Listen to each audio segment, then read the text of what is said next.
Thank you, Tracy. We will be I'd like to welcome everybody today, and I'm glad almost everyone can make it. And I would like to first of all, we're going to be recording the meeting.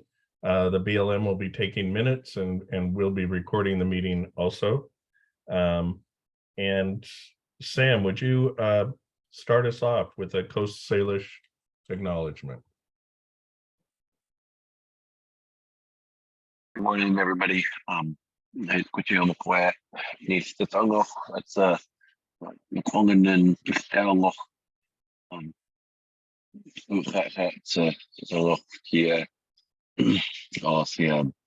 Just want to take a moment to thank all the indigenous peoples of this place and for the stewardship of the territory that they've put into this place. And yeah, thank you all. Looking forward to a good meeting. Thank you, Sam. Very gracious in being willing to offer that. Let's see, just a reminder, since we haven't been this, although most of us have been in Zoom world for a few years now, it will help, I think, all of us if you keep your microphone muted unless you're talking. And sometimes it helps if you're having issues with bandwidth to keep your camera off until you're doing it, until you're speaking. And under reactions is where the raise hand function is. So if you need Mac members, if you have a comment or something, if you can use the hand raise, that would be helpful. Other than that, we've got a pretty full agenda. Without stating the obvious, we obviously don't have a record of decision yet. But I think, especially since we're just coming off the summer, there's a lot to talk about as far as what's gone on in the summer and what we can expect going forward. So with that, I was just looking, I know that some of our state and federal officials were talking about participating, and I was just going to see, because sometimes they don't have the amount of time, but I don't see any on the call right now. So with that, Kurt, do you have some opening remarks? Yeah, I do. Welcome, everybody. Great to see everybody. Hope everyone's doing well. Great summer we got out there. I think everybody knows. I just do have a few things to update everybody about just very quickly.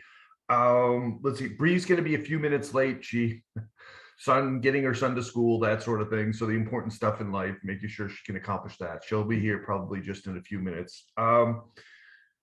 It's not on the agenda, but I just want to make sure folks know that we have been working with Mr. Greg Kronstadt at his property there, that piece of Watmau Bay. Had some good conversations with him. We do have a path forward now, I think. We've been obviously having some back and forth conversations. Now I have some of my realty staff starting to take a look at some of that. So we're making progress. That's some good news for everybody there. And then no big update on the Higgins property. The only thing I can update on that piece is that we did have several of our folks out there, our engineers, some of our come on, Kurt, archaeology staff, Rich, and some others out there taking a quick look at some of the various things that we've got to get done prior to even if we propose an acquisition at that point. So it's been a good relationship. I do like the fact that we're working with Amanda. She's been our primary person that we're working with there at the San Juan County Land Bank.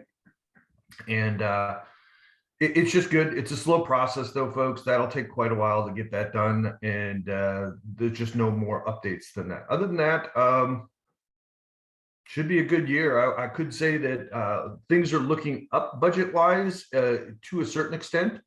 We're not getting more base funding, which means that we're not going to be able to probably have more people, but there is an opportunity for a lot more funding with the bill funding, the bipartisan infrastructure law, the Great American Outdoors Act, and the third one always gets me. I think it's called the infrastructure.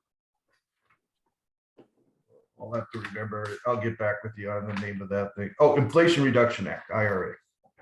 So with those are specific. So we have to have specific projects, and then we can get those specific projects funded. But I would say there's money in the millions of trying to get that implemented. What I'm very hopeful for is that we get an RMP approved so that we can start applying for some of those funds. Because right now it makes it very difficult for the monument to try to apply for some of those fundings because we don't have a clear plan of how we would implement that. So with that, looking forward to the meeting. I don't have anything else unless there's some specific questions for me to start off, but otherwise we can jump right in.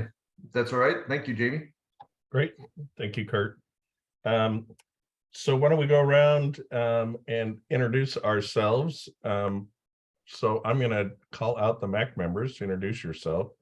Go ahead, Tracy. Why don't you start as our vice chair? All right, I am Tracy Cottingham, Vice Chair of the MAC. I also hold the position of Cultural Heritage. Previously, I was Recreation, so I can, have a little background in both. And I've been on the MAC, I think it's 4 years now, so I'm in my second term. I've been on Lopez Island for going on 23 years. Thank you. Thank you, Tracy. Cindy Smith. Yes. Hi, I'm Cindy Smith. I hold the position of Recreation and Tourism, and I live on Lopez Island down by Richardson, so not far from Iceberg. Great, thank you. Dell.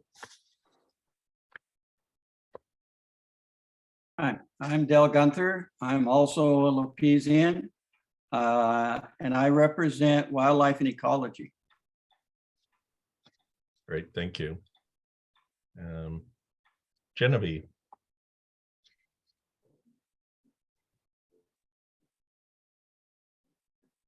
Hi, I'm Genevieve, and I represent the public at large. And I work as an archaeologist up in the San Juans. So I feel like I have a lot of knowledge about the San Juans.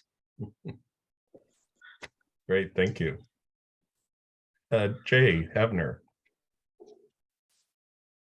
Yeah, good morning, everybody. Jay Havner, currently serving as one of the private landowner positions on the group, and yeah, live on Lopez Island.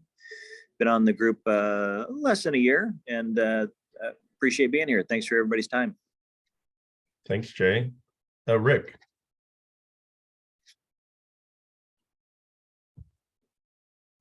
Good morning. My name is Rick Wigry. I represent the public at large.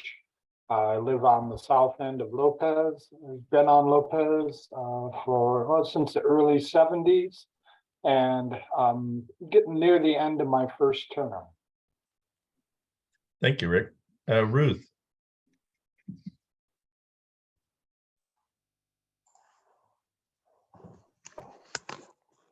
Not sure if you can see me. Good morning, everybody. I'm Ruth Milner. I represent wildlife and ecology, and this is my first term. I think I might be getting towards the end of it.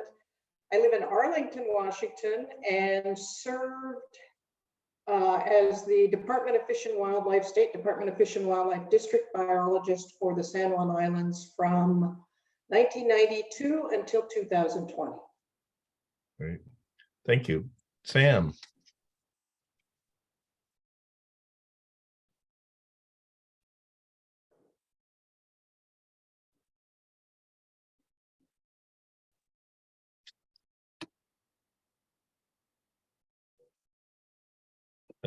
Sam, can you unmute yourself and introduce yourself?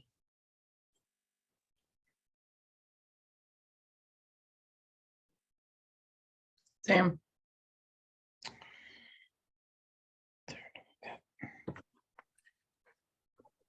Sam, are you there?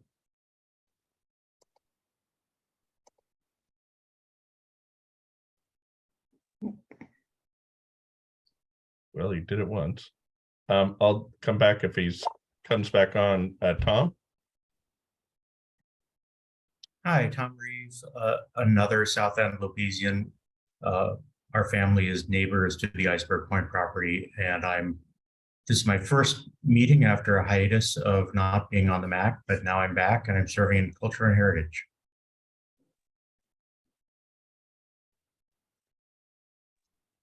Thanks, Tom.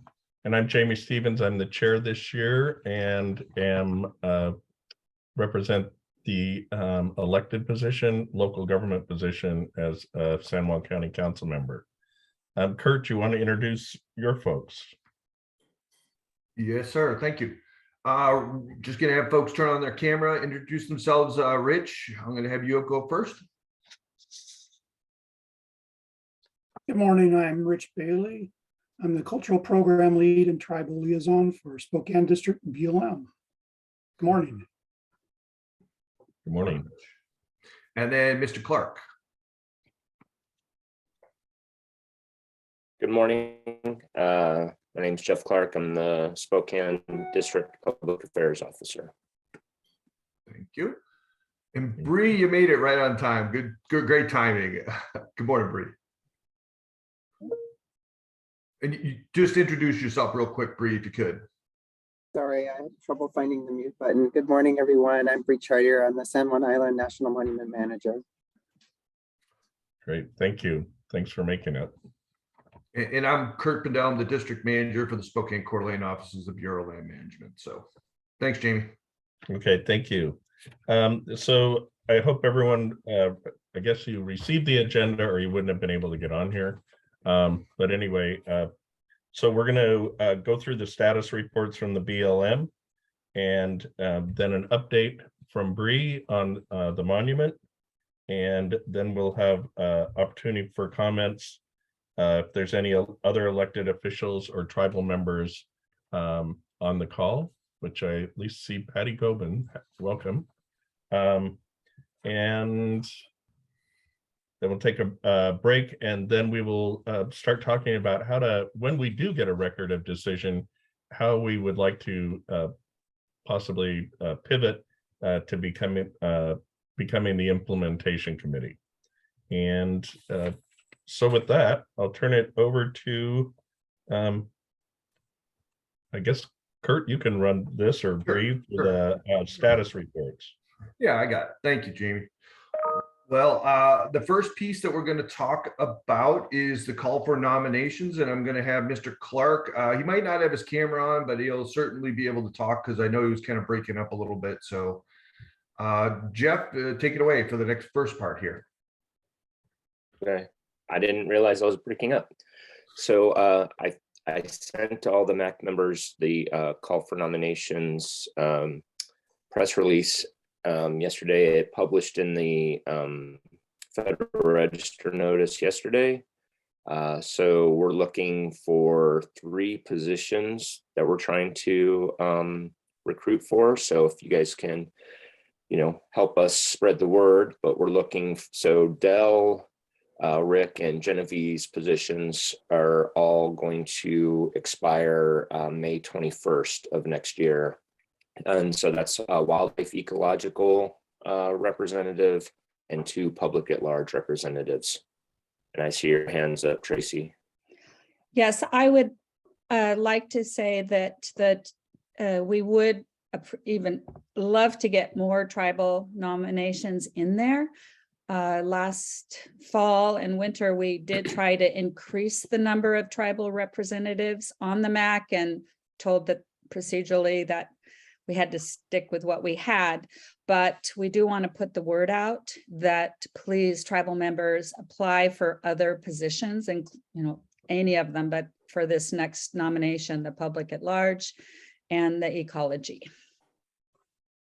And I actually, because I briefed the tribal forum, that meeting was held yesterday, and I briefed them the same thing I'm telling you guys right now, and also said the same thing, that there's nothing to preclude them from nominating themselves or applying for those positions. I also like to remind Dell, Rick, and Genevieve that there's nothing to stop you from reapplying if you wish as well. So, and Tom, your hand's raised. You beat me to it. I was just about to encourage those 3 existing members to re-up.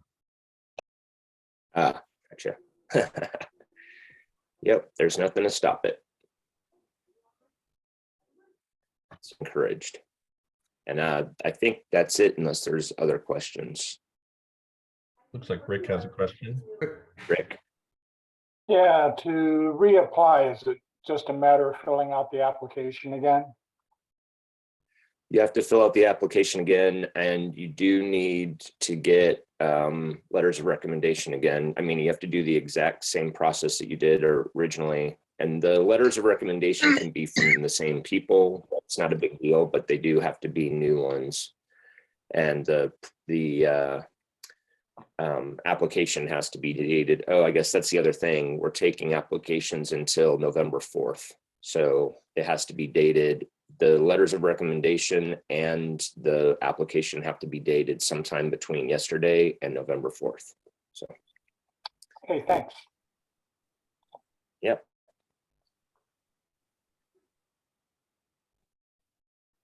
Okay. Thanks for that clarification, Jeff. Okay. All right. Well, thanks, Jeff. And next part I will take on, that is the update of the status of the ROD and current timeline. So I think everybody knows, I think maybe you don't know, actually, we haven't had a meeting since then, but we did submit the ROD, the draft ROD, to our headquarters, which then has to go through the department, that sort of thing. Sometime, I want to say the beginning of August.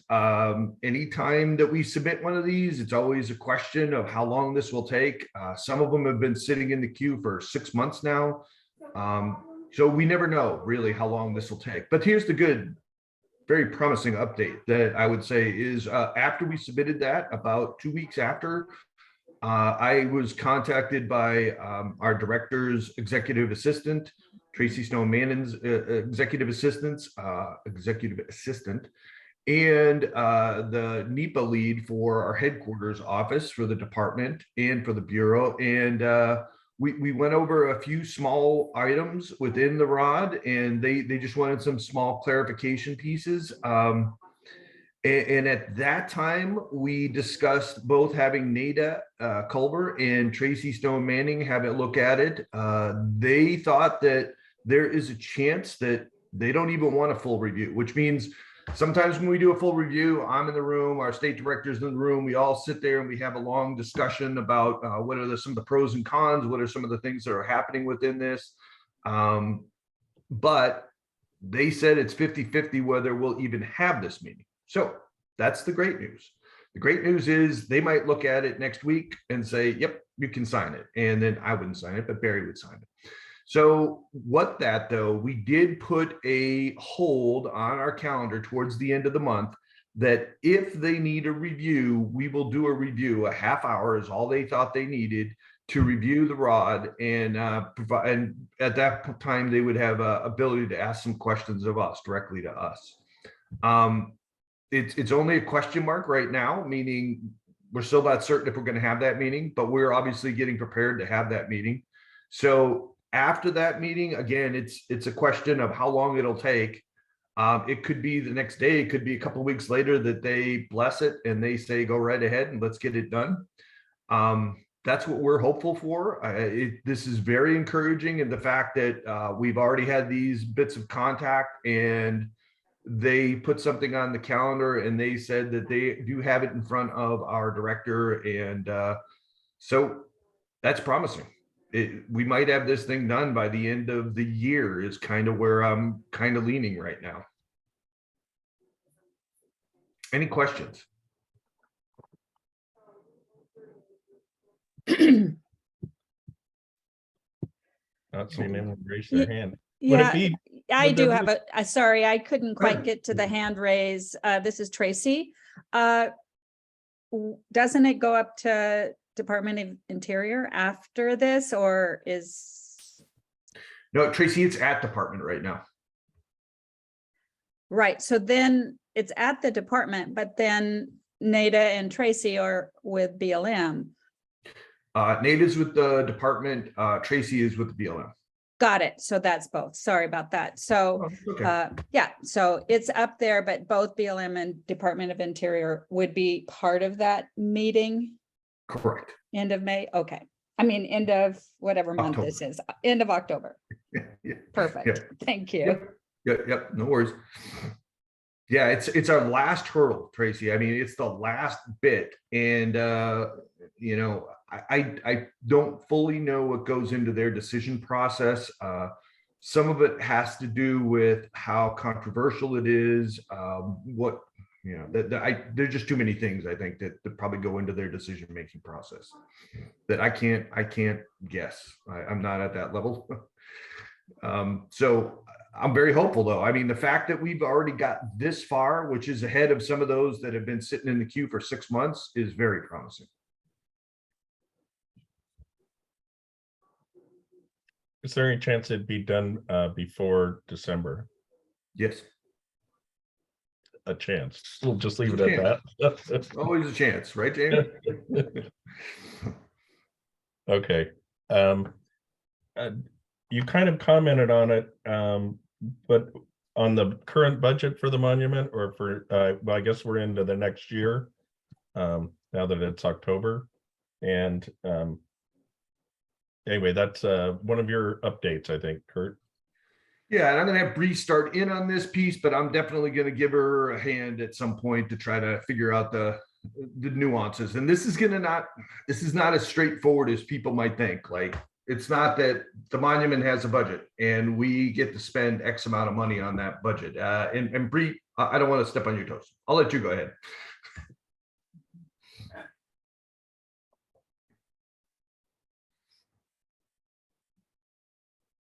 Good. Do you want me to speak on that now? Sure. Yep. All right. So yeah. So it would be so great if we had like appropriated funds for the National Landscape Conservation System, but that's just not how it's set up. So, I mean, I think as a lot of you probably know, when these monuments are enacted, there's no budget. There's no budget that is attached to the proclamation or the creation of a national monument. And so we do have a pool of money that is distributed by the national office that goes out to the state offices, which is for the National Landscape Conservation sites and the system sites. And that's shared throughout the state. And so here we have Oregon and Washington sharing a pool of money and distributing it equally among the different districts. And so we have, you know, a variety of system parts in the state that are part of that system. And those include like the Pacific Crest Trail. There's also a national, I think it's a national scenic or a national historic trail. I can't remember the name of it. It kind of goes east-west. Then there's a lot of wild and scenic rivers. There's the Yaquina Head Lighthouse, and then the National Monument here. And so each one of those, I checked yesterday, and so there was operational funds of about $300,000 was given to each district. And then we also have another pool of money that's part of that, which is for special projects. And that was about $48,000 that was given to each district. And so a lot of that money actually does just cover our overhead costs, the cost of doing business here, including my salary and the salary of our outdoor rec planner that we'll be recruiting and the seasonal employee. And so that pretty much eats up all of that and more. And so when we do project implementation, we will be seeking funding sources for those individual projects. And that works through a variety of systems. We will be dipping into a bunch of pools of money that are very segregate, and it does take work sometimes to find them or just get connected to a network of folks to just be aware of them. So for example, we have money in our national sign shop for national monument signs. And so if you need a sign, you call up the sign shop and you say, hey, we need a new you know, national monument sign for our office. Do you still have money in the, you know, the 1711 account? And they'll say, oh yes, we still have money, or oh no, it's already been spent this year. And then if they say that, then you have to go find another funding source for your sign. So finding the money is a challenge sometimes. But so yeah, so rather than like saying like I have this much money to spend and this, you know, in a specific budget, and this much is spent on me, and then we have so much set aside for something else, it's not quite the way it works. And so yeah, there's literally hundreds of different pools of money that we can dig into. For example, we're working on acquiring a little piece of property to fix the access to Watmau Bay, and that would come from these funds called land and water conservation funds. And those are I don't know if those are like those would probably be a department line item. And anyway, that would be part of the department budget, and that's set aside for the acquisition of land. And so, you know, we dig into that, but it's not earmarked for our national monument anyway. You just have to go and find it and use it for the appropriate task. And same thing for deferred maintenance, for engineering projects, for cadastral surveys. All of those services come out of different budgets, but support the monument. And you could also take into for our operations, the Wenatchee, you know, field office, the Spokane district office budgets, because both of those operations heavily support the monument. So for example, when I start doing environmental analysis for projects, you know, it will be probably the Wenatchee area specialists and field manager that's going to help me out a lot with that, as well as district specialists. So I know that's probably creates more confusion than clarity, but that's kind of how our budget system works. And Kurt, I'll pass it over to you for anything. Sure. No, I'm just going to talk. Kurt, before you get going, just a second. The only person not muted other than the people talking is Larissa. And there's just some background noise that I'm hearing. So I wonder if you could please mute yourself. Thanks. Go ahead, Kurt. Yeah, so I'm just going to talk about it in a larger aspect. I mean, thank you, Bree. That's great. That was the monument view. I'm going to give you more of a district view. So in essence, what Oregon Washington has decided to do is what we're calling what is a budget forward for our personnel. So basically, everybody had to show and get it approved their table of organization. So my table of organization has, you know, district manager, deputy district manager, and all of our positions all the way down, a monument manager, an outdoor rec planner. Now, you notice I don't talk about seasonals. Seasonals is a different bag altogether, but all of the permanent staff. So in essence, what happens is once the budget comes from Washington down to the state looks at it and says, okay, here's all the people on your table of organization. Okay, Spokane district, this is how much money you get. That's it. So we have enough money to fund every one of our folks for an entire fiscal year. So what that does is the positions we don't have filled, that is our quote slush fund. Okay, so our slush fund, and it's not much of a slush fund, to be honest. It's about $200,000-$300,000, and that goes really quick. Because now if Bree wants a seasonal or something along that line, that's where we start tapping away at some of those funds of what's left. So that's the directed budget. Okay, so now the indirect budget is the piece that Bree was talking about of how we get specific projects done. So in essence, there are a bunch of, and I talked about it earlier, the Great American Outdoors Act, the bipartisan infrastructure law, other such things that we can apply for specific funding for specific projects. And depending on how successful we are with those, that's where we get this additional cash of money to implement those specific projects. And that's where I'm very excited about the fact that where we stand right now as an agency, we're way ahead of where we have been at any point in time in the last, I would say 10 years with declining budgets, that sort of thing. So what I would get at is if we can get this RMP signed, at that point, we can start applying for some of those specific funds. And I get a sense that we'll be very successful at that time. That's it in a nutshell. Tom, I see you have a question. Go ahead. Yeah, thanks. I got a little befuddled between Bree and you, and I think that this is, I'm sure, an oversimplification, but it sounds like the district has its district funds that provide large, amongst other things, payroll. And that payroll covers Bree, for example. Yes. And then layered on top of that is some funding that's specific to National Conservation Land units. And that's the $300,000 or so that Bree mentioned. Am I reading that right? No, that 300,000 How do is, the two go pots ahead. interact? Yeah.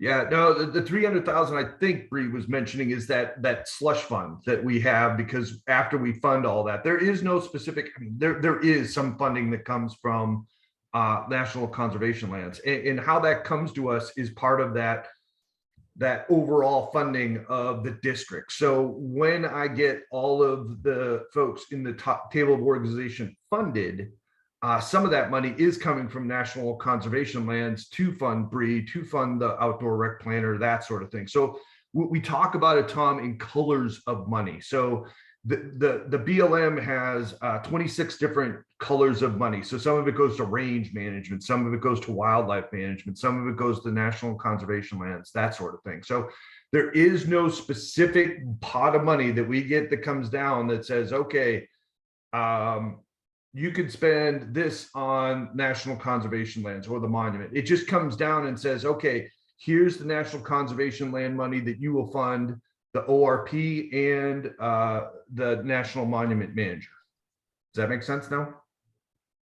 So I think that makes more sense.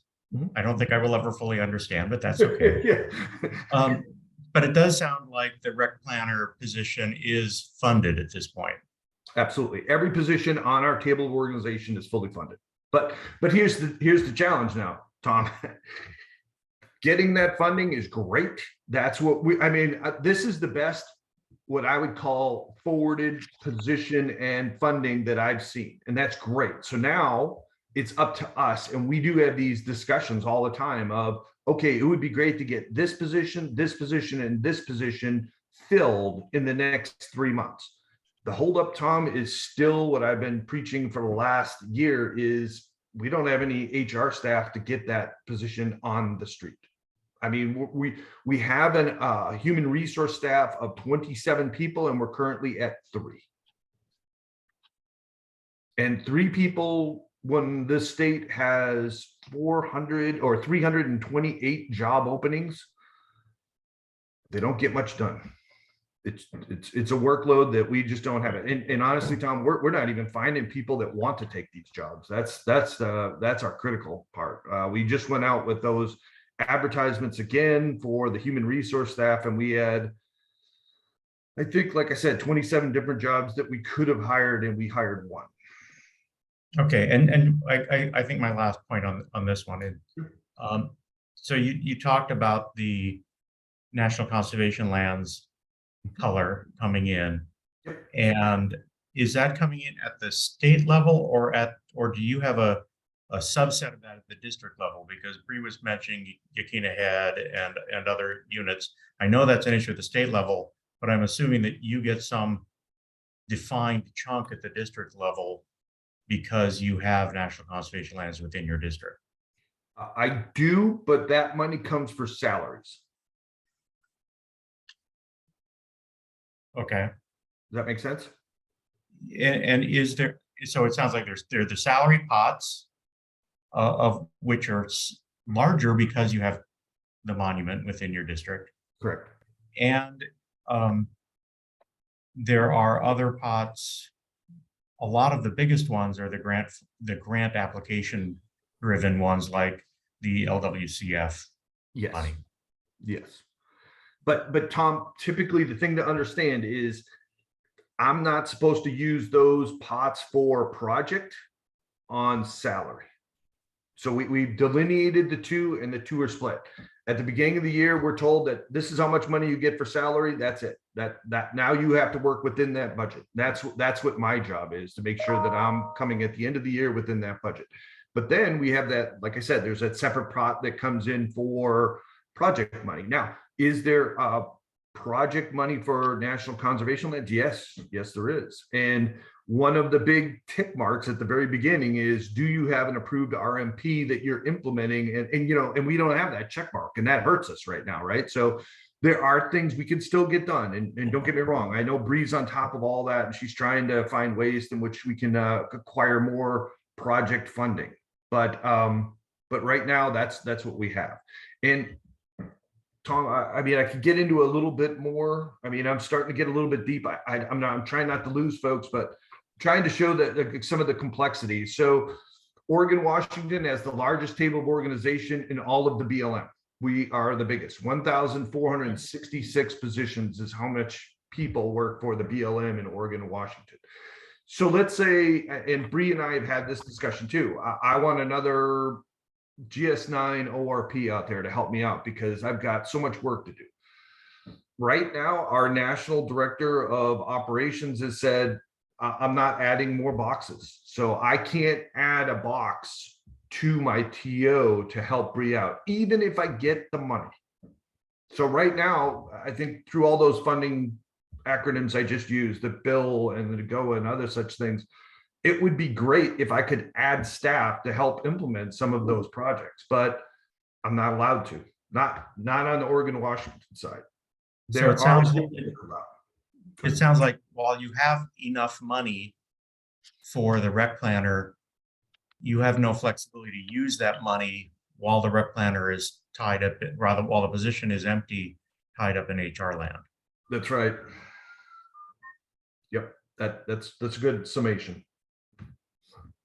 Now, what we're planning on doing though, Tom, I mean, and we've had these discussions, the rec planner is number 2 or 3 on our list right now, and it just jungles back and forth, right? So there are still going to be opportunities. Let's say if Idaho outreaches and tries to hire a ORP, outdoor rec planner at the GS9 or 11, we'll attach to them and say, hey, could you add the San Juan Islands to your announcement? And therefore we can get that announcement out. And if we could do that, I could certainly fill it because like I said, I've got the money. The money's sitting there. I can't spend it on something other than salary at this point. Okay, thanks. Okay. Well, I think all of us would look forward to that advertising for that position going out. Then we can't, it's great that it's funded, but until we advertise and start trying to get someone to fill it. Yeah. I understand your constraints though. Yeah, I mean, just no staff to do it. But one other thing, Jamie, Tom, this is an interesting part, and this is where Bree and I have been chatting about. Okay, when would we absolutely, the latest time we would want to see an outdoor rec planner out there? So to help Bree out, I mean, ideally, if we have an ideal time, which we have said April, and it usually takes that person at least a month to move, and then we have another month to hire at least before that. Plus, you have the advertisement time and the time through HR. We need to try to get that job out in November or December and then get the hire done by the end of December. And that would adequately give us enough time to get that person on board before the season. And then we would have an entire season and get that person settled. So that is our time frame right now. We're trying to make that and get that advertisement out by the end of November, beginning of December time frame. Great. Any other questions on this topic of the budget? Okay. Since we have some new members and this is our first meeting and not all of us, including myself, were able to make join the visit in June. Did you want to kind of summarize that for us, Kurt? Sure. So Barry came out, Barry Bouchou, our state director, and our deputy state director for resources also joined us, Todd Curtis, and Jeff was with us on the trip also. Root and Bree obviously was out there with us too. It was great to have Bree out there too. So in essence, what I'm going to call the rainy day, We were on Lopez for that day and met at several sites across. Explained, I mean, I'm not going to go into all the details, I guess, Jamie, but looked at a lot of different issues. Barry got a big eye opening of all of the amazing locations, plus some of the specific issues that we're working with. Barry really wanted to make that trip because if we get the RMP signed soon, he does want to have an idea of some of the specifics that we would talk about. So that was his focus of the trip. So what are some of the issues we're having with lighthouses? What are some of the access issues? The acquisition piece, we looked at the Higgins property. What are some of the tribal concerns and tribal interests that we're having out there? So those were some of the front and center discussions we were having while we were out there. And I know that the trips were very well led. We got through a lot of those issues. So I guess that was my perspective on a whole, Jamie. Great. Thank you. I wish I would have been available for it. And since this kind of leads right into Rich, and since it had been mentioned earlier that the tribal committee, or I guess that's the best word for it, met yesterday, maybe Rich can give us the update on it. Sure. It's all you, Rich. Thanks, Jamie. We initiated consultation with the Monuments Consulting Tribes of our intent to develop a tribal forum. Yesterday at the tribal coordination meeting, we discussed how we would do that. We looked at some of the topics from the draft MAC agenda. We discussed the purpose of the tribal forum and topics for exchanging information and sharing ideas, which were derived from the RMP's tribal interest section. We discussed developing protocols for the forum, how we would operate, how often we would meet. We started a discussion about next steps for establishing the forum that would maybe address questions or comments from tribes regarding organizing the forum. We would be looking at tribes submitting letters to BLM designating representatives to the forum, and develop a protocol about how frequently we'd meet, the length of meetings, agenda topics, how we would interact with the MAC and communicate, and identify meeting dates. And this all followed internal conversations with our solicitor about how we could operate a forum that was non-public because of the sensitive information that's shared at these meetings. So they were able to help us by indicating that we needed to limit representation to designated members of the tribes or invited guests, people who could attend on occasion. For instance, some of the tribes desired to maybe have specialists speak to us, or outside entities to come talk to us, or involve their attorneys. So those can occur on an occasional basis under the rules for FACA. So we discussed those yesterday, and then we will follow up with additional meetings and request the tribes to identify, who their representatives would be for these meetings, their concerns, and how they would like to see us move forward. So we've initiated the steps for beginning the tribal forum, and we would plan to meet again probably just before the next MAC meeting. And then at some point after the ROD is signed, we'll probably meet again regarding implementation and how we want to move forward. So that's where we're at today. So you're still kind of setting everything up, is what I take from that. And will it be possible, and I think at least it's my interest as a member of the MAC, is to get a report out on what the tribal forum, when you're at that point that they're doing letters or input or meeting in however you're meeting in the forum, to be able to get a report out on that as part of our MAC meetings. Yes, definitely. We'll report back to you on our progress in getting organized. And we'll also be looking at how we interact with the MAC as well. And those will be topics for conversation. Yeah, I mean, I think everyone is interested in their input. And if you put this forum together, I think it would help guide us in the implementation phase particularly. Yes, great, thanks. Tom.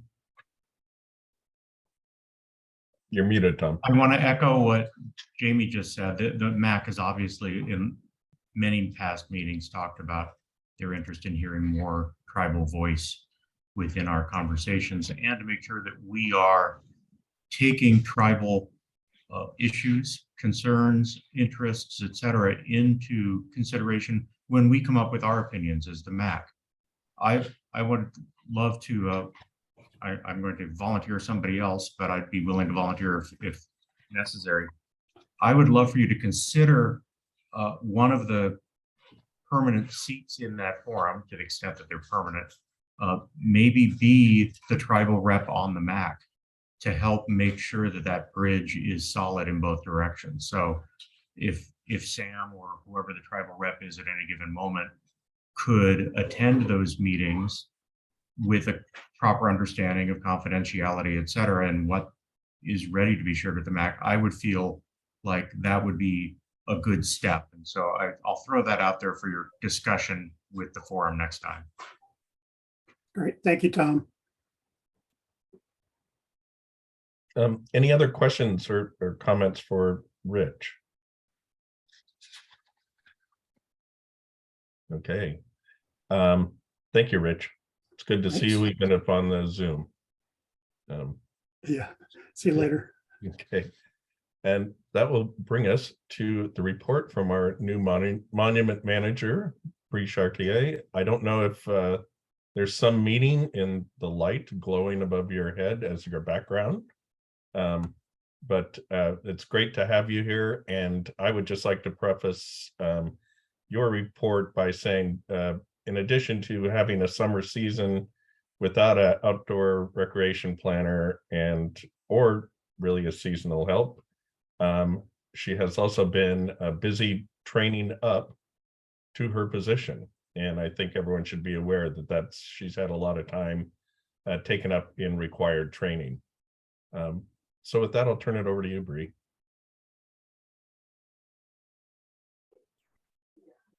Thanks, Jamie. And I do have to thank Tom for the photo. I did take some liberties with it, but Tom took this photo of the lighthouse, and I put a rainbow filter overlay on it. This was one of the things I designed for one of the events I was hoping to put on, and I just liked it a lot. So it's sort of become my backdrop. Although I was rethinking it yesterday, honestly, when I was at the meeting actually, and I started to think about like all of the values of the monument and like what we represent so often, right, is our recent buildings, and there's so many more values out here. So I think I'm going to have to start getting a broad selection of photos of our values to like rotate through on my background, because just this place has so many of them, and it's just so amazing. And so I was thinking about that a lot in our meeting yesterday, and hearing you folks talk about, wanting to hear the input from the tribes. I think that's really important, and something I've been thinking a lot about, and how we can facilitate that more. And I think building that trust and building those relationships is going to be very important. And so that's something that I'll be spending a lot of my time on moving forward. And and I think that like our tribal forum will be a great tool for that. But I think it is hard too, in a sense, for to connect and build those relationships, on these calls. I think there's a certain type of social anxiety and distance that at least I feel when, in this forum. So hopefully we can get folks out here on the land in person. And I've been thinking a lot about how to do that too. And would really appreciate, input or ideas from all of you on how we can, make that happen and get the, the tribes out here more. And that's going to be, part of our process when we do start the implementation. We'll be talking about that in a little bit too. So I don't want to get ahead of myself, but yeah, I think this advisory committee is a huge asset and a really great tool, and the amount of experience and local knowledge and brain trust that we have here is amazing. So I hope we can have some really, deep, frank, open conversations and present our ideas and share information here too. So I hope we can also, build that trust in our group and get some good communication so we can solve some of these big problems. So I wanted to talk to you a little bit about, what I've been up to these past few months. And, a lot of that I think goes into a little bit of my personal life. And I think that's relevant in this conversation as we think about recruiting staff and, and making the management of the monument sustainable in the long term. I don't have any plans on going anywhere. I've bought a house. I am settled. I love this job. I love this place, and I'm going to stay here forever. But I do want to even think about beyond that. And as you all know, we have really unique challenges here. For me, getting settled was really scary. And I think the timing, didn't help with that. And so when I first moved here and, the community network helped me to find a place to stay on Lopez. That was amazing. And that was really great. And, my family would have been in real trouble without that. And so, I'm so appreciative of that. And then, I felt a lot of pressure to buy something quickly because every day the interest rates were rising and it seemed like housing prices were going up. And I was really seriously worried that if I didn't find something, I would be priced out of the market and I'd have to go live on the mainland or even further. And there was at one point where I was like wondering, can we even have staff out here? Is this sustainable in the long run? And people were talking to me about, oh, there's a big federal building in La Conner. Maybe you should move your whole operation there. And, I know for a lot of us, that's really cringeworthy, but, it was not La Conner. No, what's it called? On the other side of Mount Vernon. Anyway, I did find a house. Sadly, it was not on Lopez, but I found a place right here in Friday Harbor. It required some mold removal and some renovations, but we're finally getting to the point of where we can start unpacking our furniture and moving in. And so, that process of getting settled here took a lot of time and mental and physical energy. And we're finally getting to the point where, now I have a lot more capacity and a freer schedule to start, focusing more on the work. But getting Oliver started in school, finding my, wife a job. It took a lot to get a family to move here. And so I've been really thinking about that as we are going to be recruiting a rec planner, that's going to be, one or two grade levels below me, and how we're going to support that person out here.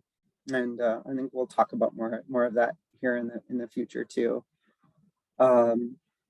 So the other thing I've been spending a lot of my time on is just getting to know the monument and getting to know all of our partners. So I've been trying to go in person to all of our terrestrial managers groups meetings and our stewardship advisor group meetings, and trying to make connections and build relationships there. I was able to attend the farmers market one weekend on Lopez, and my family actually came over and volunteered and helped out, and that was amazing. And we did a little bead making activity and talked to the kids, and we had over 200 kids come to our booth and take part in our activity that day. And that was super successful. And so then that was also kind of something I used as a dry run for the fair, which coming up so quickly after I had moved and got started in the position was pretty stress inducing, but it actually went really well. And, you know, I was there for the entire event and part of the Green Village, and it was really great. It was really valuable to be there all that time because I got to connect with a whole bunch of different parts of the community, you know, including our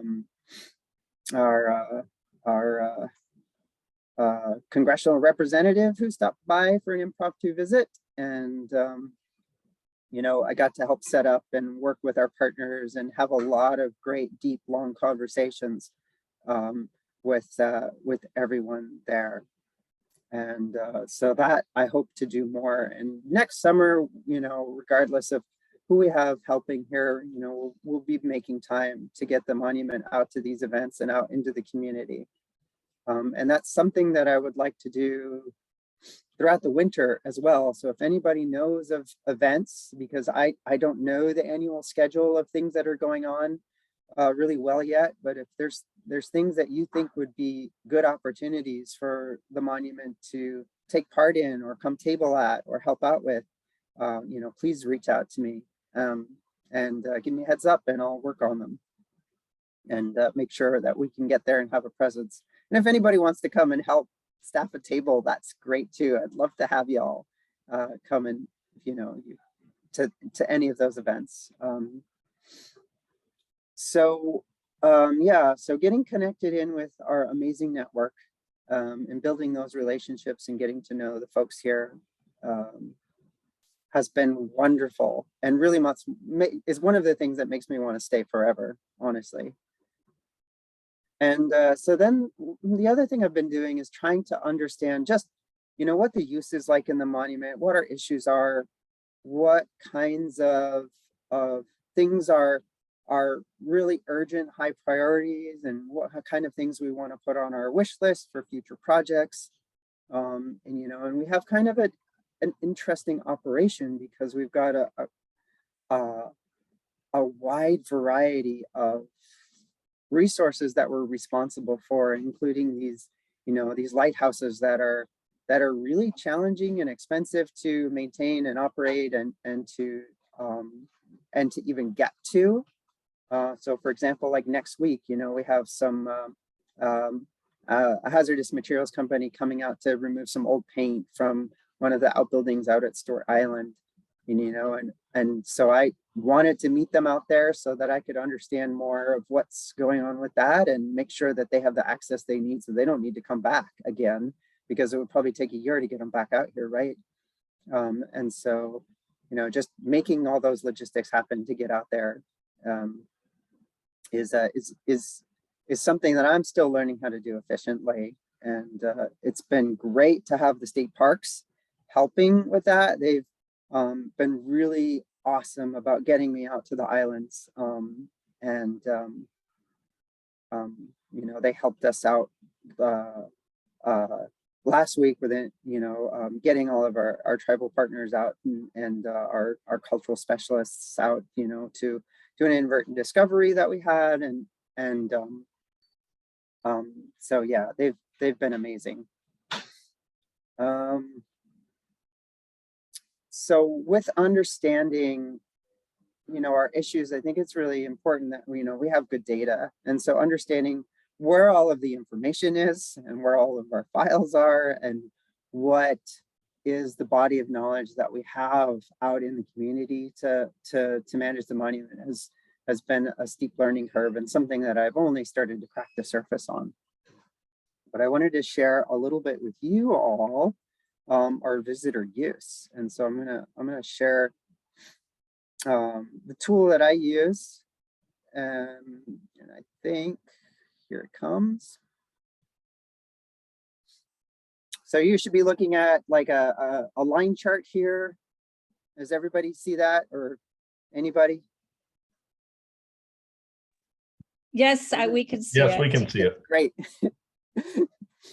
You all disappear when I share my screen. So All right, so this is called Traffics, and this is a data tool that connects with all of our people counters that we have out on the monument.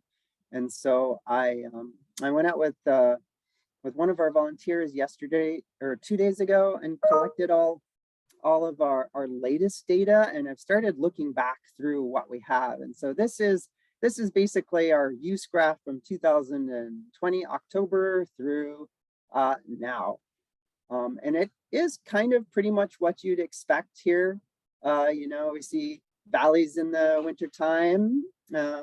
Looks like not many people go out, you know, in December. And then, you know, in the July, August months, you know, we see a peak. You notice the peak this year is slightly lower than last year. But there's a great correlation. So that tells me that this data is probably pretty good for Iceberg Point. So we're getting pretty good counts out there. Also, this blue line is Chadwick Hill.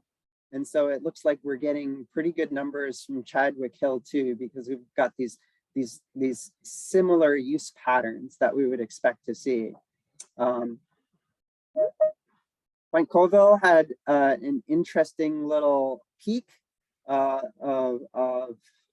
folks, and that was in June. It looks like, you know, the numbers are saying that we had something like 1,300 visitors in the month of June. So that's pretty interesting. And then we obviously have some issues here with the Watt-Mile counter that we'll have to take a look at. And that was one of the things that I did yesterday, because getting this data is going to be really important for our implementation, and also for just understanding what our human use issues are.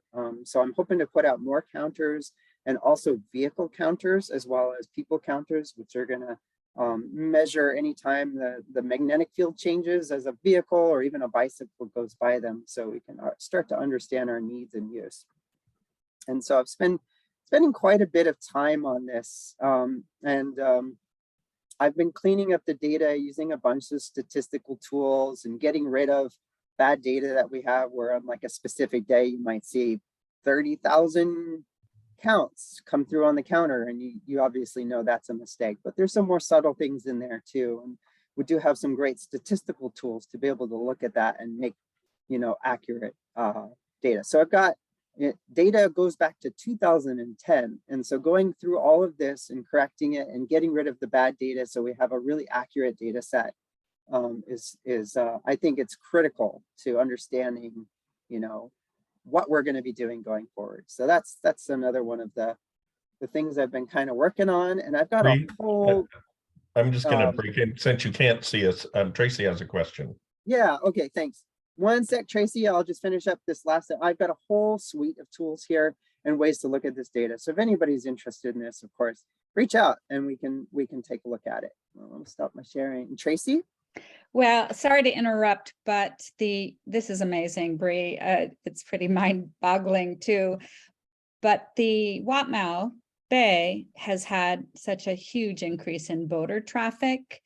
What our counters probably are just getting our walked down the road trail information, but that boater traffic, we went by there numerous times and couldn't even find space to anchor a boat. And the shoreline can have 3 or 4 dinghies, paddle boards, all the even motorized dinghies that may in the future may not be allowed. But that way to count that at Watt-Mile may be something we want to look at. How is that possible? Yeah, thank you, Tracy. That is a great point. I've had a couple of conversations about that, you know, and wondering if there's some way to like measure when a buoy is used remotely using some kind of remote sensing technology. Seems like it may be possible, but maybe not within our ability, quite honestly. But we do have another thing that I haven't been able to correlate or connect these two data sets yet, but we have an amazing monitoring program here. So we have a lot of firsthand observations of visitor use. And so I got to go through that data and start to table that and quantify that and figure out how it connects with you know, the visitor use data that I'm picking up from my remote sensors. And hopefully we can make some good assumptions when we start comparing those two data sets. And then I think maybe, yeah, adding some different observations to our monitoring forms, so that maybe, you know, we can get some very regular boat counts and things like that as well, would be great. Yeah, Rick? Yeah, I think you just answered my question. If you're using the data from the monitors, trail monitors, because I know, like, when it comes to the boats in Watmau, I've reported many boats, many days as well. And so all of the numbers that you were showing are just from trail trackers, or they're not really using the trail monitor data? Yeah, no, so I showed you the data set that we got from our trackers, but I have the very, very detailed full report from the monitoring program from last May. So the monitors give us data twice a year and do a report. And so actually the visitor use data is part of that report that gets sent through. Jacka is, you know, our volunteer that handles all of our counters and has been doing an amazing job for years and years. And that actually comes through as part of the monitors reports. And but I haven't had time to like go through the reports and quantify the data, although I took the totals to include in our visitor use statistics for the year.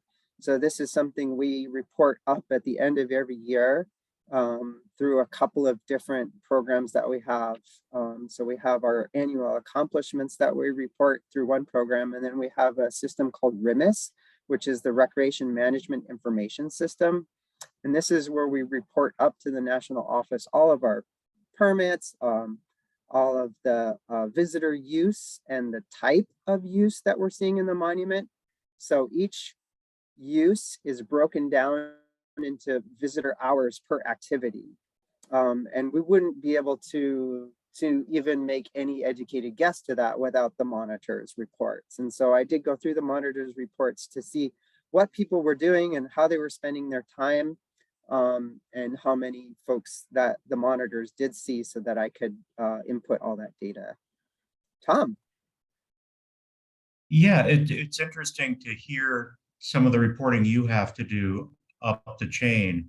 And I think I'm going to try and speak for the whole MAC. I know I would be interested in things like the permit volume and the types of permits going out for the use, commercial use on the monument, that sort of thing.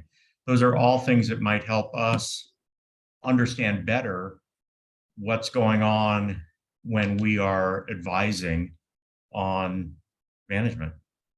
Mm-hmm. For sure. Yeah.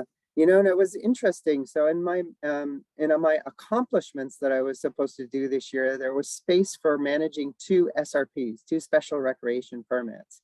But as far as I know, we didn't have any SRP applications come through for the monument. And we don't have any active SRPs in the monument right now.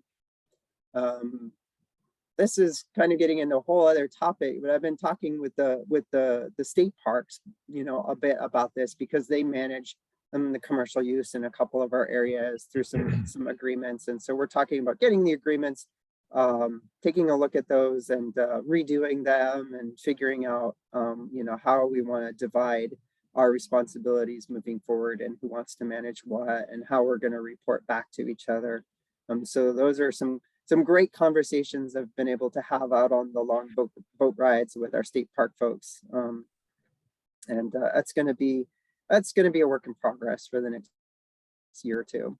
My recollection is, and I am probably not going to know the right name for the report, but there was an annual manager's report about the monument that talked about funded projects, et cetera, volunteer hours. Have you gotten to the point where you're filling those out yet? Or, because I don't know that the MAC has seen anything for a couple years there, and I don't know whether the 2021 one is now available and could be shared, and when 2022 happens, that sort of thing. But Kurt, Bree, you got it. You got it. okay, yeah, so the 2021 report, I believe, is out and it has been released. I'll double check on that. It should be on our website if it has been released. If it's not, maybe we just need to update that. And so I can work with our state office folks and Jeff to make sure that we've got the latest and greatest up on there. I did compile all of the I think the last maybe 5 or 10 years worth of the monument managers reports that were released, and sent them over to Sally a few months ago. So I do have all of those. If anybody's interested or wants me to send those up, I have them all compiled now, and so that I could share them with you all individually, or maybe we can figure out a place to a way to share some things specifically with the MAC here. But here's, yeah, Skeet. Thank you, Kurt. Yeah, Skeet did complete the 2021 report. And so, yeah, that one is out. And the 2022 one is something that I've been thinking about. I haven't started actually drafting yet. But more at this point, it's like getting all of the information and putting it in one space. So I have been kind of doing that. So I just put my contact info in the chat. Most of you probably have this already, but just in case, or if you want to copy it down again, the best way to get a hold of me is definitely by cell, either text or voice, or through my email address, which is probably even better than cell, because as you know, it only works in so many places here. And there we go. Let's see, what else did I want to talk to? What time is it? It's 10:12. All right, I still have a little bit of time, so I'm going to use it. Bree, you're doing a great job of following all this stuff, but you did see Tom's remarks in the chat on some possible events. And going to Rick's comment, Madrona from Kiewat talked about monitoring the turbidity at Watmo Bight as a proxy for the number of boats, motorized boats anyway. That is cool. I really like that. Oh my gosh, that's a great idea. That would give us a couple of different useful pieces of information. Yeah. Yeah, and thanks, Tom. Yeah, so National Trails Day, yeah, that's a good one. Great Islands Cleanup is actually the same day as National Public Lands Day, and that took me a little bit by surprise this year. And so I'll be more prepared for that next year, to know that we're gonna, do that on the same day. And so I'll make sure that we amplify that and help out. And our National Public Lands Day event will basically be to support the Great Islands Cleanup, I think.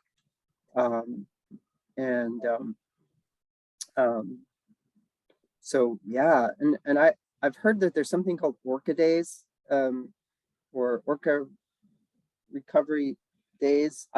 Now there's just so much I've just heard of and I don't know anything about yet. So I'm super excited to dig into that. Cindy, SRP, sorry for the acronym. If I ever start to get into acronyms, somebody please just interrupt me and tell me not to do that.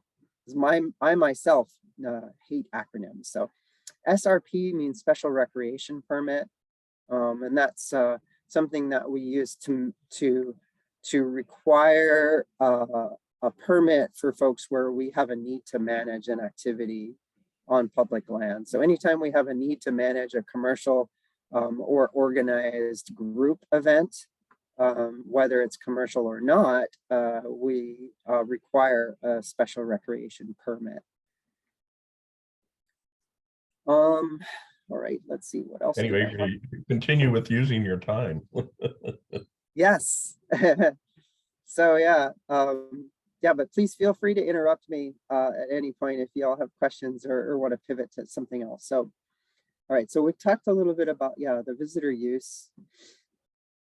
That's really important for a whole lot of reasons, right? It helps us make a case for funding. It helps us understand what our issues are, what kind of staffing support that, you know, we need, when we need it, right? If we have like a certain weekend where we have a huge peak in visitation and I know that, and I start to see those trends, then I can start to reach out ahead of time and ask for help for those days. So there's that, you know, that's just really important info. All right, let's see. So along with visitor use comes the infrastructure that we have, you know, our built environment. And this is everything from trails to parking lots to signage to bathrooms, you know, and the lots. So getting an understanding of what we have and what needs some attention right away has been something I've been spending a little time on, and we'll be in a couple of weeks as well, where we have our engineers are going to be coming out to do some site assessments, and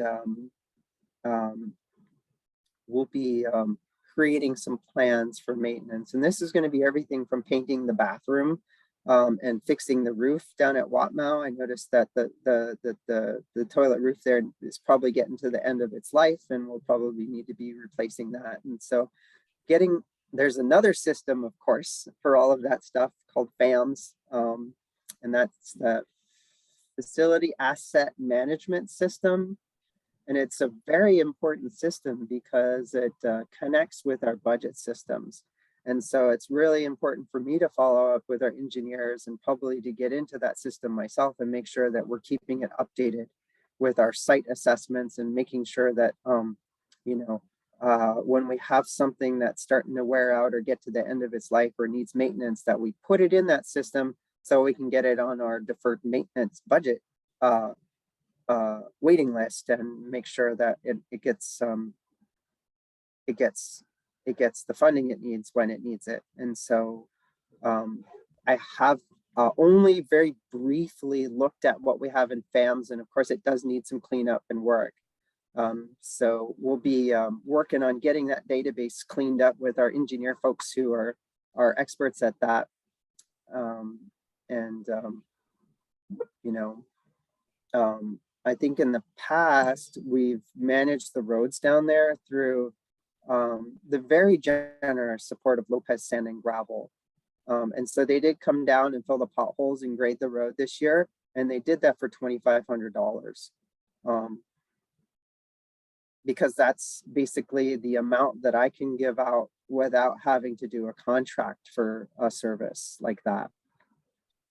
But I know that it costs them more to do than that, and they're just very generously being good community members and supporting the monument. And so we need to probably look at getting a contract moving forward so that we can do more regular and more thorough maintenance on the road. So what they did is just a light layer of gravel and filled in the potholes, you know, but you know, they did what they could with the amount of money that I was able to give them in short notice. So contracting does take some time and requires some real advanced planning. And so, you know, just understanding what assets that we have and what the maintenance schedule of them is, you know, is part of the workload here so that we can plan ahead a year or two in advance to get these contracts in place and be able to support good, solid work that's going to last a while and, you know, protect the resource, because it is really important that we do these things right so that we can have a smaller footprint over the long term. So, and Jamie, you mentioned the training. Oh my God, the training. So right now I'm in the line officer training program. And so I am a new line officer, a new supervisor. And so there's quite extensive training that the BLM requires for both of those positions. And so the line officer training itself is months long and requires, you know, generally like a full 2 days per week, plus some homework. And a big part of that is the networks and connections that you're developing in that class. And so following up with folks, reaching out, talking about problems in common and things with, you know, disparate members of the new community that I'm developing for my work. is a workload in itself. And so I've been talking with folks from all over the country that are either doing similar things or other folks that are running national monuments or have mentioned, you know, that they're working on problems that I'm interested in or see as potential, you know, things that I'm going to need to deal with in the future. And then the supervisor training is also, that's something that'll be part of my personal development plan, and you know, will take a little time as well. Another training that I need to do, I'm already a contracting officer, which is going to be an important part of the workload of this position, but I need to become a program officer. So I need to get certified as a program officer, and that's a bit of a workload as well. And that's pretty extensive training. A program officer is someone who manages agreements. And we have quite a few agreements. This is a tool that we've used very successfully here in the monument. Right now we have 5 active agreements, and they obviously need a little bit of attention because the positions here have been vacant for so long. And so one of the agreements we have is with Lopez Schools. Another one is that we have with the Youth Corps, and both of these are very important to me. And so one of the next things I have on my agenda is getting up to speed with those and the other active agreements we have to make sure that we are getting the work product that we need out of these agreements, and that we are providing the support that we need to make our partners successful. And so both of those are very important parts of this agreement process. An agreement is different than a contract because it's not tied to, or often isn't tied to, a specific deliverable. And so let's see, how can I put that in other terms? So agreements are useful management tools, and they're also great ways that we can help support the overall broader community of sustainable, land stewardship, and make sure that we support the proclamation of the monument, by using this for scientific and educational purposes. And so,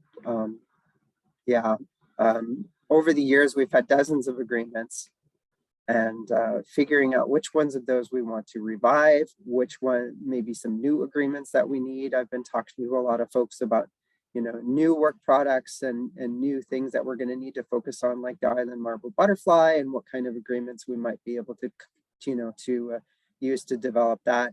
We really want to get, the Tribal Youth Corps involved out here, and so would like to look into, getting an agreement going there, so that we can bring those folks out. So, okay. I think that might be enough of an overview. Does anybody have any questions?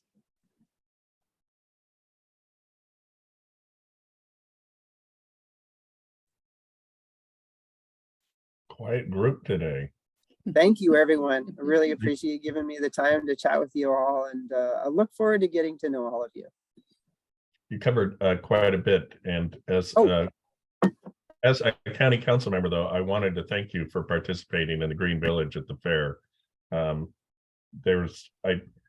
than what I saw, there were great things, and like you said, it's a great way to not only engage the public as they come through, but also engage the other people who are being active in the fair to make those connections. And probably at this point, it's really important. As a council member, it was important. Yeah. Thanks, Jamie. Yeah, that was an amazing experience. It was a lot of fun, and we're already having a lot of great conversations about what we're all going to do together next year for the Green Village. Great, Tracy. Well, I want to thank you, Bree. It's pretty phenomenal that you've done all of this without a rec planner, without a seasonal, and everything you've done. And we're really, really happy that you want to stay here for the rest of your life.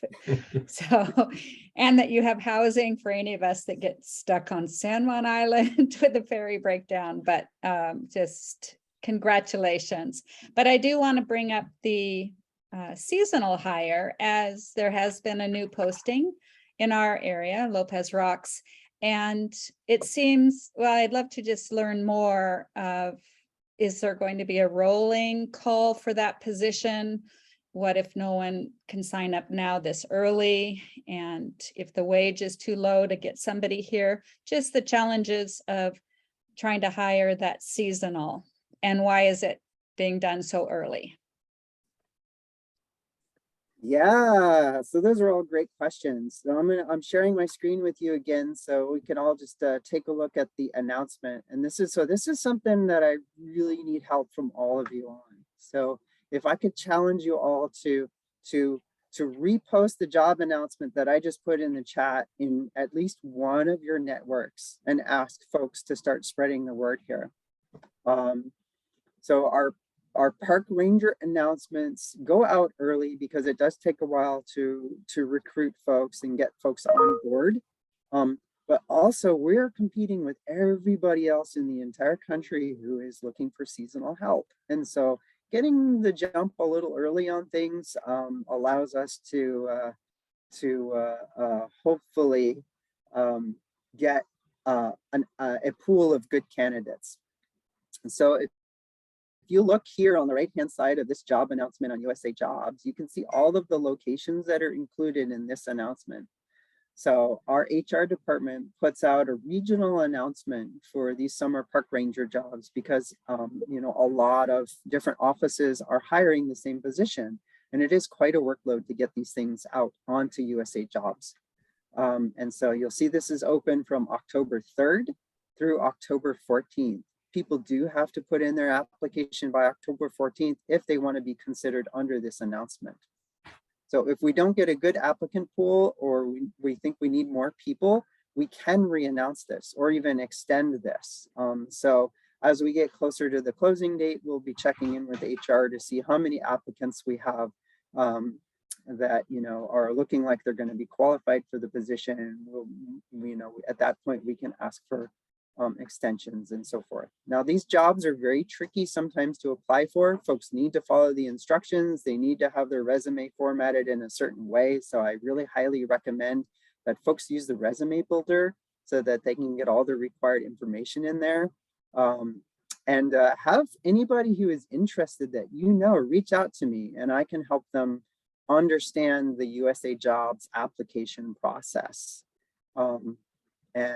You can see it's quite an extensive announcement, a lot to read, a lot for folks. We don't necessarily need someone, you know, who has the attention span to read all of this, but we need somebody who can, you know, be good in the field and who has a certain interest in public lands, and that's really it. And so this application here might imply a higher level of prerequisite experience than we actually need. So encourage folks to apply if they're interested, or to reach out and have conversations with me.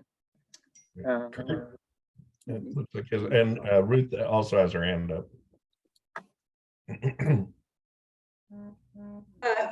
Thanks, everybody. Yeah, I don't have a hand waving icon on my screen for some reason. My question for you is, it looks like this is open for 2 weeks in October. Is that correct? That's correct. So I mentor a lot of young people and a lot of students, and there are job boards that you can post locally on some of the smaller colleges around here. 2 weeks in October, by the time anybody gets the word out and discovers this, it's the time to apply has passed. Is there a way to extend the length that these jobs are open? And then the other thing I'm hearing about is that, sorry, I've got an anxious dog, and I don't know why he's in here with me. So many of these jobs are really difficult to be considered for if you're not already in the federal system. So is there a way to fix that, if that in fact is real, which people are telling me is real? Yeah, so I can certainly you mentioned that you mentor a lot of folks. You know, I'd be happy to go out and talk to folks about how to apply for federal jobs and a little bit about, share my experience of how I came into the federal service. So if anybody wants to set something like that up, that's, that would be awesome. And definitely just, like I said, have folks reach out so that I can help them out and help them understand, how to apply part of this and the required documents part of this application, because it can be a little tricky for folks who aren't familiar with the process. But these are entry-level positions. They're open to everyone, and so everyone here competes equally, whether they've had a job with the federal government or not at this level. Okay, thank you for that. I think the other issue, though, is not so much how to fill out the application, which is, I think, relatively straightforward, but the length of time it takes to do that and the length of time it takes to hear about a job opening and then get your paperwork in and get your application in. 2 weeks for young people looking for summer work that are college students now, for example, in October, is a very short period of time to hear about a position being opened and then to do the research to see if it's right for you and then to apply. Washington Department of Fish and Wildlife frequently leaves our positions open for anywhere from 1 to 3 months for these summer seasonals so that you can get the word out, because as you know, so much of this is I hear about a job and I send it to so-and-so and they post it on their social media, whatever, and that takes more than 2 weeks. But thank you so much for that offer, and I'll get back with you for a couple of the colleges here on the mainland in Puget Sound that might be interested in working with you. Awesome. Yeah, thanks. And I hear you and agree totally on all of the challenges. Kurt? Yeah, Bree, let's walk through some of the issues. So the 2-week thing isn't something we do. OPM, Office of Personnel Management, basically came across with a carte blanche thing saying any non-federal job, 2 weeks, that's all we get. And even for federal jobs, it's only 1 week. So if we're applying what we call merit system, which is you're already in the government, there's only a 7-day period that job is open. And we don't even have a say on that anymore. That's just the way that is. But the early versus the late, I kind of want to walk through that. I mean, there are pros and cons of advertising early, and there's pros and cons of operating late. So if we try to get this position out early, like we're trying to do, we can often find some folks early before they choose other jobs, because at the same time, we've got to start thinking about the Forest Service is going to come out with advertisements, the Park Service, the Bureau of Rec, state jobs, et cetera, et cetera. So we're competing with everybody in the world. So a lot of times trying to get that out early, sometimes you can pick up folks a little early that can be beneficial. The problem with the early one is now that I'm a seasonal, I have a job in hand, I start playing the game of where can I find a better job that maybe pays a little bit better. So Bree and I had to work through that last year. That was fairly disappointing when we had someone that we did hire early, and we think that they found another job and they just never contacted us again after that. Now, the benefit of hiring late, again, maybe you already lost a lot of folks. So when you go out with a later advertisement, they could be gone already. They might have taken another job and they're happy with it and they're going to keep going. The positive is, like I just said, we might be able to pick someone up that maybe they want to take our job because it's closer to home. Maybe it's more directly with what they want to do as far as a college study, that sort of thing. So there are pluses and minuses of both. And it would be great to come out and do both early and late, but like I already articulated, we don't have the staff for that already. So just trying to get one advertisement out a year is about the best we could probably try to do.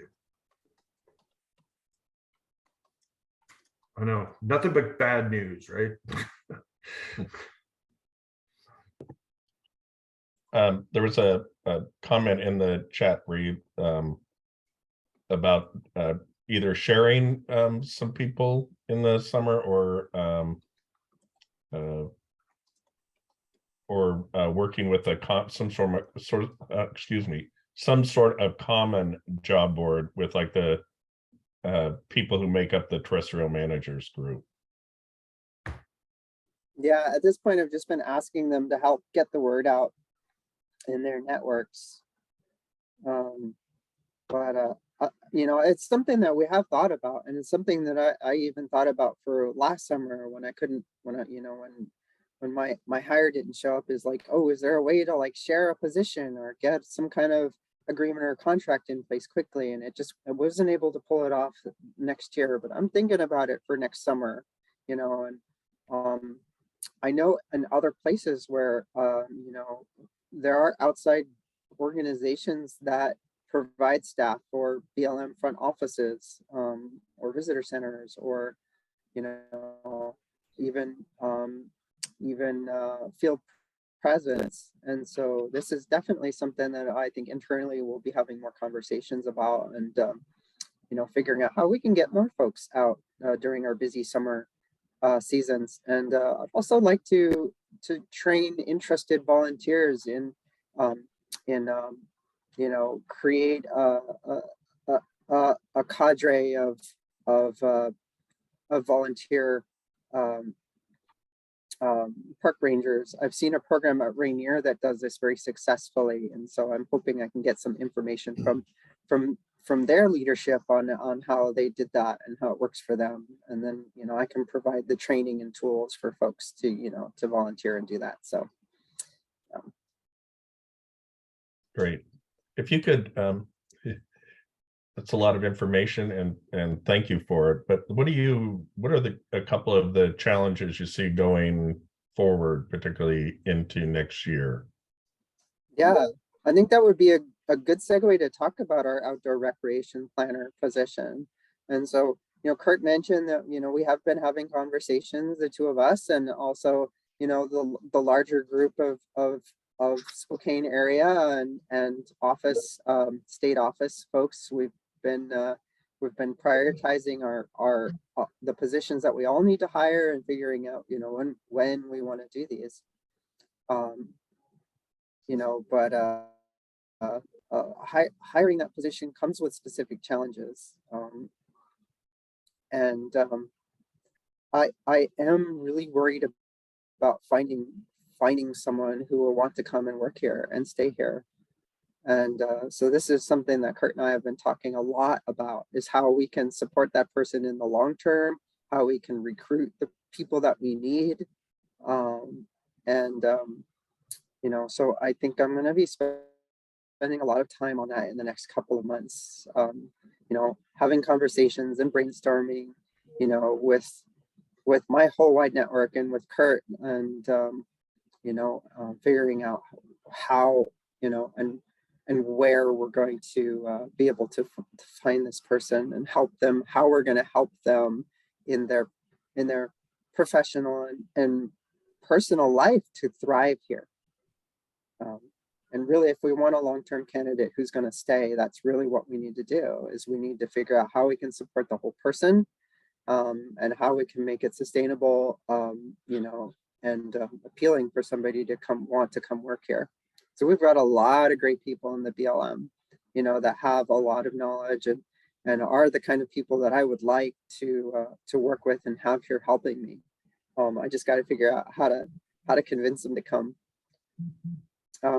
And then you know, a little bit later on in the agenda, we're talking, you know, about RMP implementations. And this is something that I'm starting to pivot my time and energy to, and figuring out, you know, how we're going to, I think one of the big challenges will just be figuring out what we want to do first. And, you know, how we want to prioritize our resources. Because, you know, in the end, we're playing a long game. We're going to get there, you know, but, you know, making those decisions and getting good buy-in from everybody about what we want to tackle first, I think will be a challenge. And then, you know, just we have a very interesting monument for a land management agency because there's a lot of water between our lands. And so just getting used to the logistics of getting out and having a good presence on the entire monument, and then just, you know, dealing with like our local issues that I know you all are very familiar with, like our ferry system recently. and it's making it very nerve-wracking to go to another island when you don't know whether you're going to go home at night, and you've got, you know, familial responsibilities and everything. So I'm trying to get out to Orcas and you know, the outer islands, and so, you know, that's been a bit of a challenge, but I think something that we'll be able to adapt to. So that's everything I have to say. Kurt? I think there's just one other piece that we have to add that could help this whole conundrum of trying to find folks to get out there. There is a board that has been formed by the administration through the Office of Personnel Management that is looking at locality pay. And what that means is, for example, if you live in King County, which is Seattle, the average salary is 18% higher than the regular federal salary. So a regular federal employee working in, let's say, Chelan versus the one working in Seattle, the one in Seattle would get 18% more just because of the common cost of living in that spot. So what that means is they have come to us and asked us about, are there ways that we could help? So one of the ideas we put in their head, and it's really helped, is could we add San Juan County? So King County, San Juan, they're pretty much adjacent. So with that, could we not expand it to San Juan County? And they said that they were definitely going to look at it, and it's gained momentum. And we're at a point now where I believe they said by the end of the calendar year, they're going to vote on it. If they vote positively and it can get through the administration, which I think it would, by the calendar year 23, we would have a increase in the salary. And it's not just a little bump, it's a significant bump. It would be 18% added to whatever that salary would be. So would that solve all of our problems? Certainly not. But would it help? Yeah, it's definitely going to help, right? So that's just something that's going on in the background right now. I never know how those things go through, or if they go through. That's really none of my bailiwick. I do know I've met with that council and spoken with them and advocated for increasing that, and used some of the examples that Bree's been giving about how hard it is to try to find housing, and the cost just to get the ferries back and forth, those sorts of things. I mean, those are some out-of-pocket expenses that a lot of our folks are going to have to endure. So we're trying to work with that. Like I said, we'll see how it goes. We're hopeful, fingers crossed, that it'll happen by the end of the year. Kurt, I can do this offline after or something, but the county council has written over my time, has written several letters supporting this very idea. So if there's someone that would be instrumental in making this happen or showing support for it, you know, just as an employer in the county, I understand totally what this is, you know, what the issue is.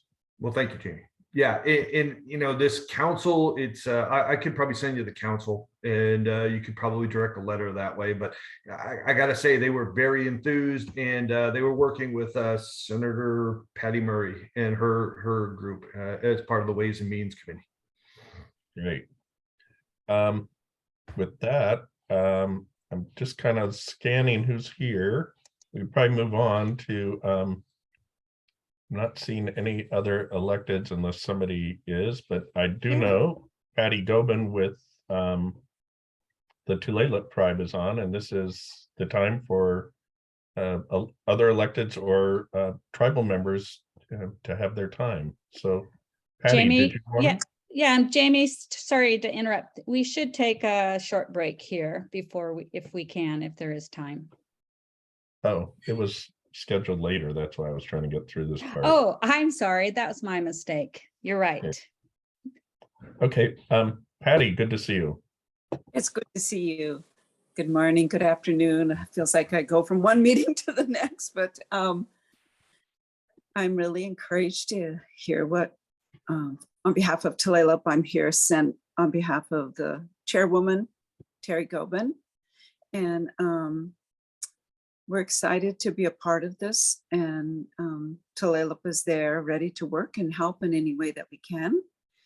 And I just texted Bree and invited her to Tulalip because I really believe if you want to know the whole story of the distance between San Juan's and an Indian reservation that we were placed on, you get the sense when you ride that ferry and you realize this is all our territory. Each and every one of us is Coast Salish. So I'd love to have her come to Tulalip, meet my people and give her a tour myself of Hibulb and meet our board of directors. So welcome aboard, Bree. We look forward to a strong relationship with you on behalf of my chairwoman, Terry Gobin. Thank you. Thanks, Patty. Are there any other tribal members? Sam, you're on the committees, but you can take the time if you'd like.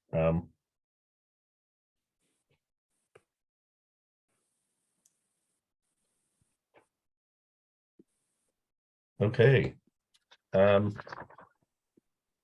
Well, if there's no one else, then we can take a break. And why don't we just, we'll be right back. Or why don't we just take it till, take a 15-minute break or 14-minute and come back at 11 o'clock. And we'll continue on. Thank you. Remember, it's a break. Turn off your mic and turn off your camera. Embarrassing things happen otherwise.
Jamie, we need to still approve the minutes from last May.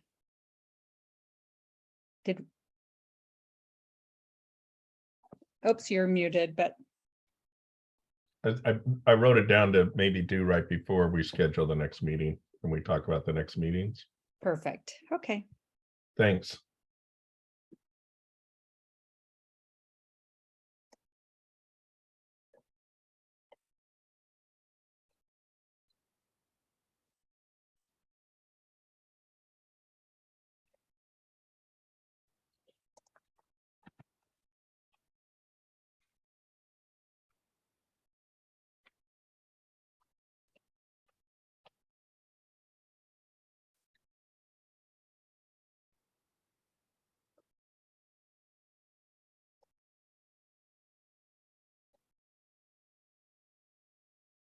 Okay, is everybody back?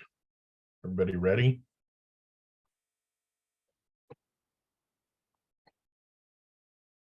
Okay, our next item up is kind of have a little working discussion on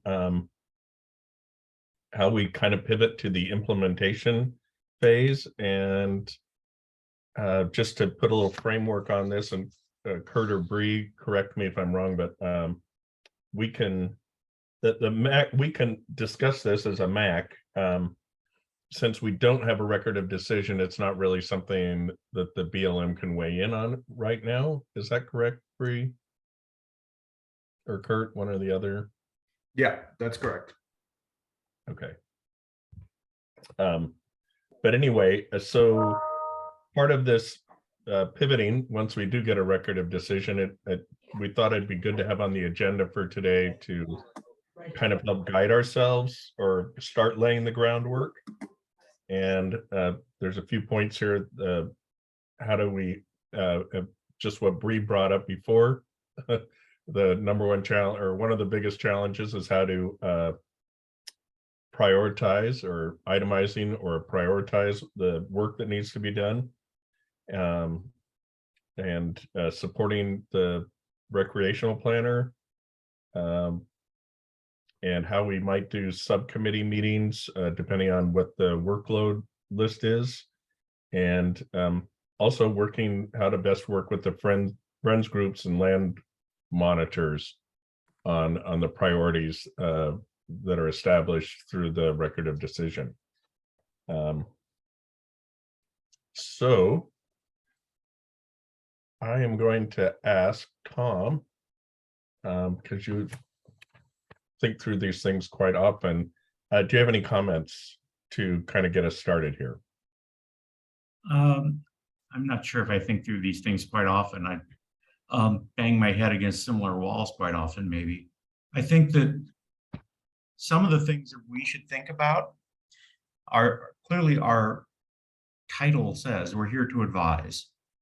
And in order to advise, we need a two-way conversation about what are the issues right now, what are the issues that are being addressed, what are the issues that aren't being addressed, et cetera. I think that we can then help with creative solutions, with networking within the community, with a lot of professional expertise that is around the table here. So there's advice, there's assistance. I think that we have a role to play in communicating to the public to help make sure that we don't let misunderstandings and bad information fester out in the public, because people will look and have in the past looked to the MAC as a group of people who actually know what's going on. So I think there's outreach there. I think that an example might be, I thought it was going to happen this summer, and maybe Rich Bailey can update me. I know that they were looking at doing more cultural surveys on some of the sites. And if there's anything about those surveys that would go more smoothly if the community were educated as to what was going on and why, then the people around this table can be resources to help both advise on that and maybe do some of that communication themselves. So I've got advice, assistance, public outreach as just a few of the places. And clearly, as you said, there's prioritization. There are a lot of things that could be worked on around the monument, from trail maintenance to trail creation to habitat restoration, it's interpretation, signage, all those things. And we may be able to help just as a sounding board, but also as opinionated people to help set a priorities so that we all understand why what is getting done and why what isn't getting done is being put off. And we can't do it all at once. And let's try to be useful in making sure the right stuff gets done first, and that the community can rely on us rather than all going to Bree when they have questions about why things are happening the way they're happening. That's great. Does anyone have anything to add? Tracy, go ahead. Tracy, you're muted. Sun is shining in my eyes, so I'm not seeing my tabs as well. One thing I think could really help the MAC today, if we have time, is not that we want to go back too far, but in the early days of the MAC, there were working sessions that worked on individual problems. There was one meeting I recall that I sat in on as a public member where maps were all laid out, and there were that was when we were working towards the different options.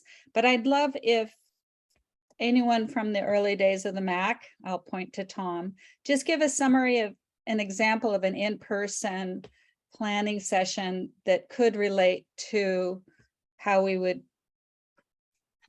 potentially formulate meetings going into the future, subcommittee meetings or whatever. Is that something you could talk about? I think what you're recalling, Tracy, weren't so much MAC meetings or MAC subcommittee meetings, but MAC members participating in charrettes and other activities that BLM was putting together. Mm-hmm. And I think that we can play a good role in that, where we can show up in those public gatherings where we are doing a charrette, for example, and show some leadership within the community. I'm not sure, I think we'll have to play it by ear as to whether there are any subcommittees per se that would be useful to BLM. I don't know at this point enough about what implementation phase is going to look like to be able to predict, at least myself, what those subcommittees might be. Yeah. And thank you. There was a note in the chat too, Tracy, from Madrona Murphy that echoes what Tom was saying. And that's my recollection too. So, and I know in talking with Bree, whatever we do into the implementation, we'll certainly need, whether it's called a scoping meeting or a public gathering meeting that the BLM hosts, to be getting public input. Mm-hmm. And And so it's just with new members of the MAC, it's just great to tap into what has happened in the past that might be similar to what we have going forward. And it sounds like we'll be entering a new phase that we help create what that structure may be. Right. And Kurt put a note in there and our tribal partners input, but I think, Yes. if they're not, that would definitely, I guess for most of us on this particular MAC, that's a given, a valued given. Mhm. Yeah, thanks, Kurt. So I was just wondering, since we've got 3 people whose terms are going to come up next year, Genevieve, Rick, or Dell, I'd wonder, since you've gone through a term, I'd be interested on your ideas of how we might pivot from this putting together the record, the plan versus implementing. If one of you could raise your hand or just unmute yourself.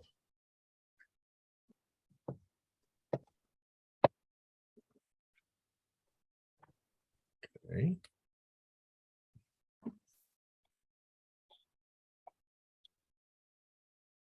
So the biggest need that I see right now is the impact that we're seeing, the growing impact, the population of people visiting our the monument area. Watmau is one of them. Chadwick, of course, those are the areas that I'm a trail monitor to, and I'm seeing large impacts all the way from sometimes overnight camping down in the parking lots to large numbers of boats in the bay. Those are the things that I would be concerned about and trying to figure out how to not have a overuse of that land. So Rick, with that, just following up here, because this is part of the discussion, is the BLM working with the friends groups and monitors. How might be would it continue to be the same structure, or would you think or consider some different type of structure going forward? Well, I think Bree's on the right track when it comes to monitoring those things. I wondered if we shouldn't tighten the monitoring on it, instead of making it yearly, maybe looking at it bi-yearly, every 6 months, but especially those summer months. That's when we're really seeing those impacts. That's when I go down to Watmau Bay and I can see 50 to 90 people on the beach. That's a concern to me when we start seeing that. Great. Any other question for Rick or any other comment? Dell, you appeared. Yeah, no, I'm just thinking that, that these people that are on today are a great resource for Bree, and hopefully she can reach out to us if she has questions on historical background, what's happened in the last number of years since we became a monument. And I'm just hoping, as far as implementation, that she can use us as resources to help her understand what's happened, what's happening, and to help her with implementation. That's her job, but certainly there's a lot of people here that can provide good information to help her, I think. Great, thank you. Tracy, do you have your hand up? I don't know if it's left over. Yeah, If you it is left over, but I would like to bring Tom into this discussion on the point he made in the chat.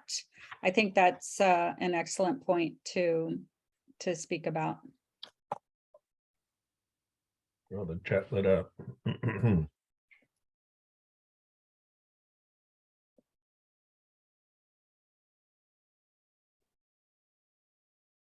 Tom, did you want to address that what Tracy just brought up? I mean, I can say it out loud instead of just in the chat, but I don't know that I have much to add. I do remember several times during the RMP process where the MAC gave a lot of feedback and had a lot of discussions with various members of the BLM staff about where they thought there would be significant public issues with an approach being mentioned, the way a meeting was going to be run, the content of the meeting, et cetera. And I can see some of that coming up as well. If we know the behaviors that are going to, the actions to be taken on the ground in the upcoming months, we can say, okay, that one's going to raise a lot of hackles if we don't spin it right, if we don't educate people in advance. This one is probably, only going to be a concern of that friends group for that lighthouse, et cetera. And the example that comes to mind, which several people on the line will remember, which the MAC did not participate in because it surprised us as well, was during a government shutdown a few years back when people suddenly discovered earth moving equipment on the beach at Watmouth Bay. And nobody knew what was going on. The MAC members didn't have a way of explaining what was going on, and the BLM staff was all furloughed. So I think those are places where we can perhaps help BLM and to jointly get ahead of the curve so that people say, oh, good, this is going on. I knew it was coming. I understand why it's happening, et cetera. I would add, Tom, to that, and it might be, I'd just like to put this out there, it might be an immediate thing, is depending what comes out in the record of decision, just what you brought up, and that may be an immediate need for the MAC in the implementation is thorny issues that maybe didn't really cut our way. I don't know what's in it, but we did have protests, and there were a lot of them, and usually on specific issues. So depending on how those come out in the record of decision, that may be an immediate educational and outreach priority for the MAC. And I think I'd like to throw this out there too, that for any comments, and you mentioned it about the trails meeting, but also Madrona's put it in the chat that Nick and Marcia had hosted, iceberg trail meetings a way back in 2015. And in implementation, maybe some of this might be necessary again, or helpful, not necessary, but helpful.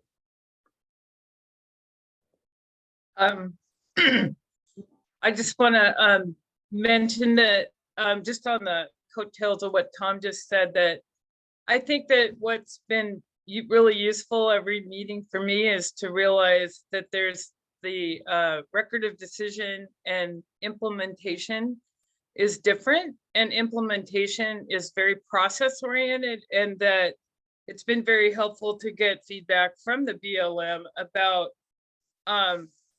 a lot of the concerns that are really specific and maybe too specific at this point, because the record of decision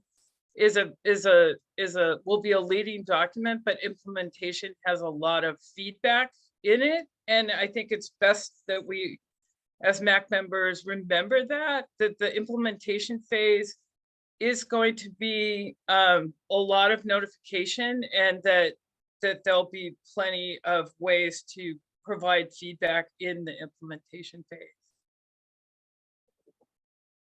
Great, thanks.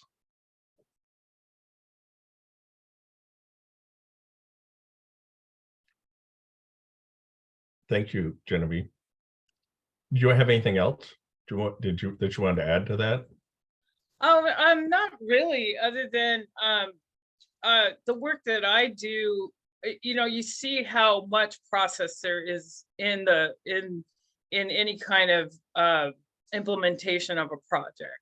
especially at a federal level. And tribal consultation is built in, and it's, as Rich can attest to, and what Rich does in this specific instance with the monument, and what he's doing right now with the tribal forum is just awesome, because it does get complicated when everybody has specific agendas and specific problems that they're dealing with, or the BLM has to integrate this very complex landscape of small islands and individual uses of each place. So I find being a MAC member isn't really the best forum for helping guide anything, but I do find it has been very useful for me to understand how a public group like this, or not public, but an outside group, is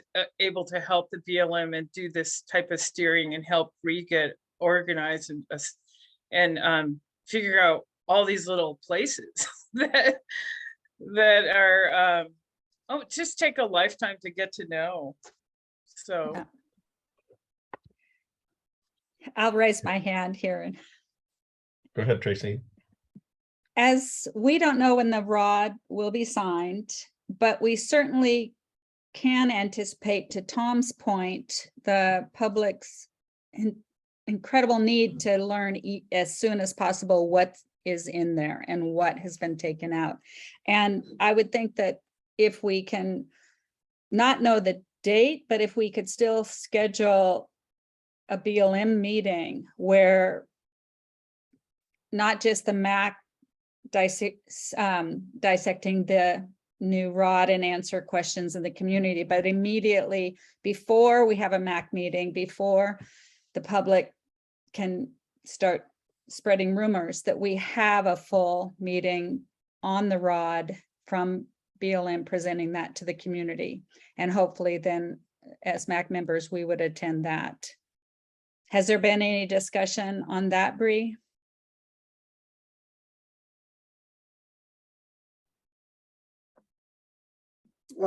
So we don't actually, well, we won't be able to know what will be in the ROD until it's signed.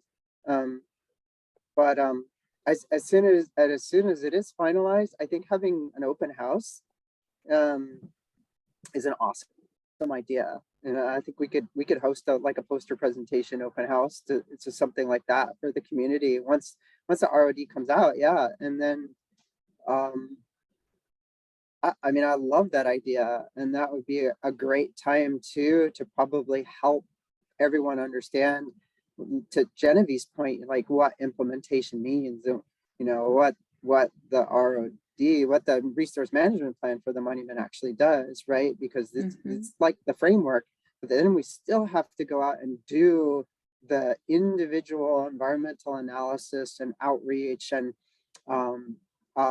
you know, and checking and vetting and prioritizing for the implementation. And so it will be really important for everybody to understand that it's not going to happen immediately, right? Like that it's going to take time to implement everything in the monument management plan, and then there will be management plan maintenance, you know, and as time goes on, if we need to change things, you know, we have ways of doing that. Like there's a lot of checks and balances in this process, and to help everybody, and especially you all, understand that, I think would be super useful. I think a good analogy is like when we say in the management plan that we're going to make a rule, like let's say we're going to ban something, right?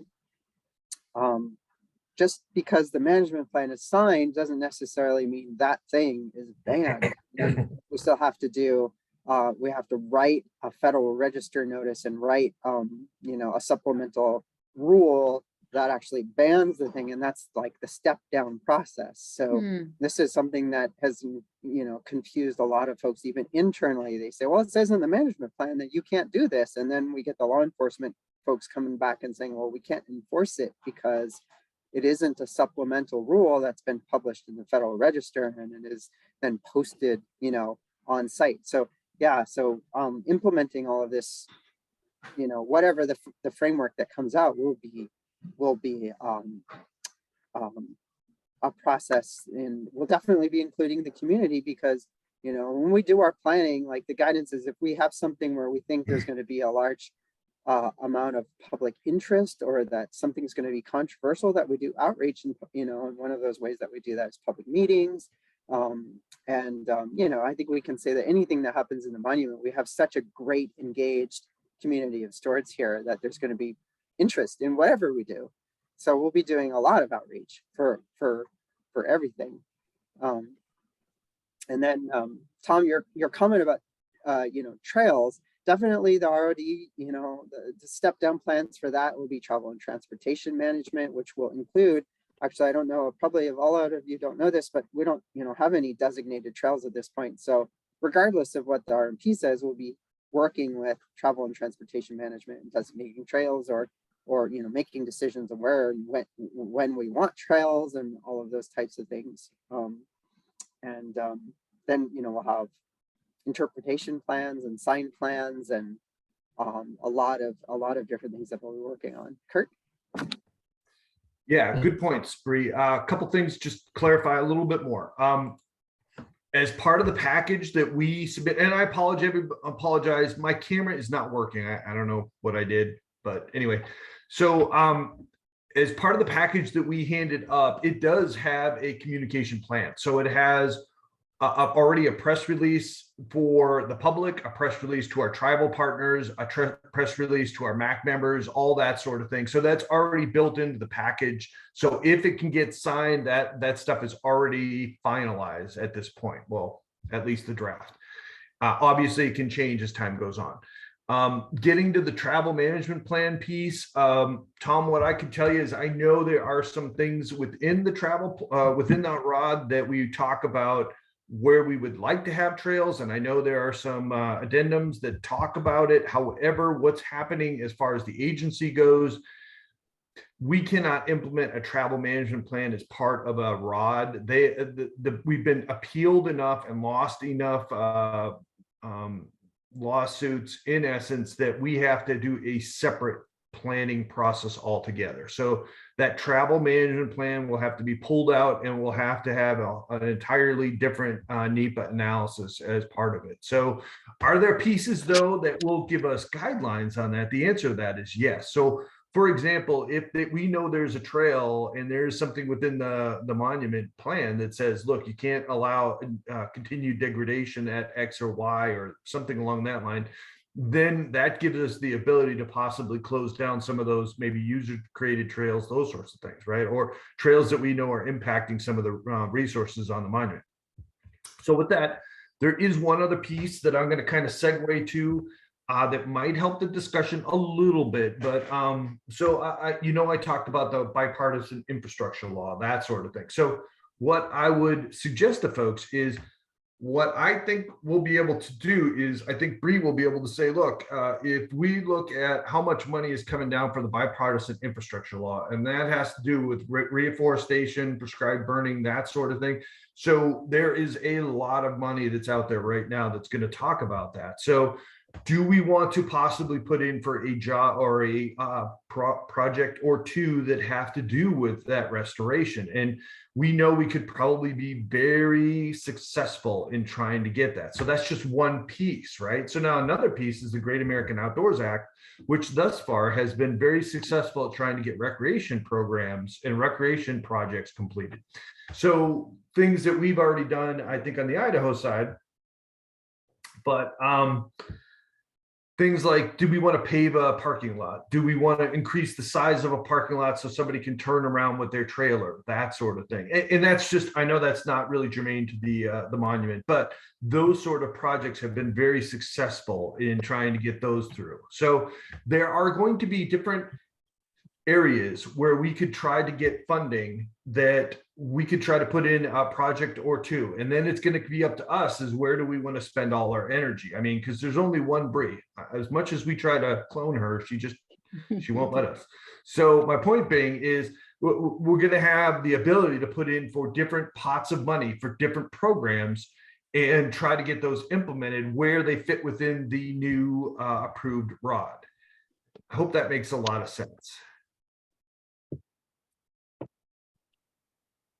Well, it's always complicated, Kurt, except for those of us who have been around long enough to kind of have a understanding of it. I was wondering if Ruth is handy. You've had a lot of experience through your career of developing plans and then implementing them. I'd be interested in your thoughts as part of this discussion.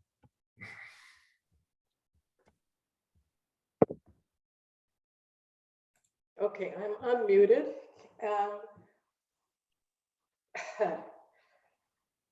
I don't know where to start, Jamie. We need to see the final plan so that we can figure out, what the plan does and does not address.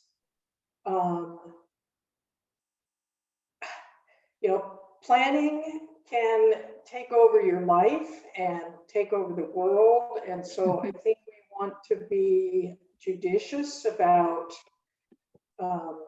where we can insert ourselves to help Bree with advice on individual topics that have been approved in the plan.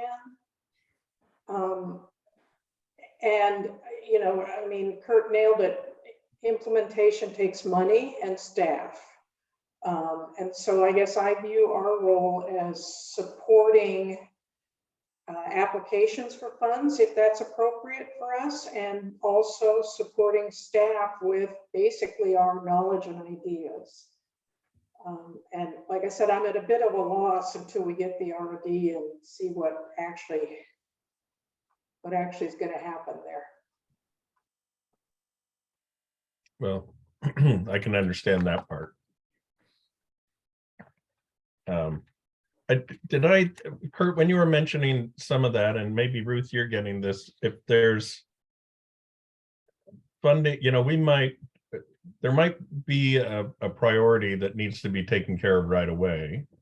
But because of these different funding programs that are, making funds available now, but have a definite purpose for them, are you indicating that we might take something further down the priority list because we can get it funded?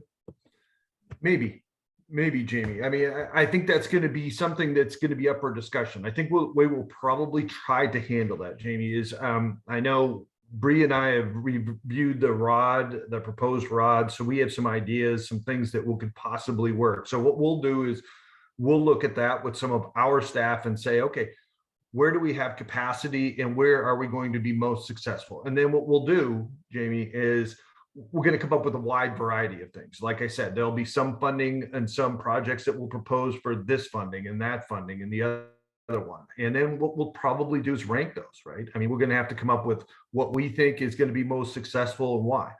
And then that's the point at which I think we start going back and forth and we start having this discussion with the MAC. I think we have it with our publics. I think we have it with our tribal partners. And we try to figure out which direction do we want to go. And where I'm really hoping we end up, Jamie, is that we all wind up with, here's what we all think is best. Maybe it's not the top priority right now, but we all understand that this is going to be most successful for funding right now. It's not that those other ones aren't important. I'm not trying to emphasize or de-emphasize those, but it's going to have to come to that balance, because there are going to be people in some of our public that think this should be the top priority, and we're all going to have to be on that page to explain to folks why this one might be the top priority. However, it's not the top one on a funding list at this moment. Great. Thank you, Ruth. You're back again. Yeah, I'm back again. I just had a thought for us to think about in terms of funding.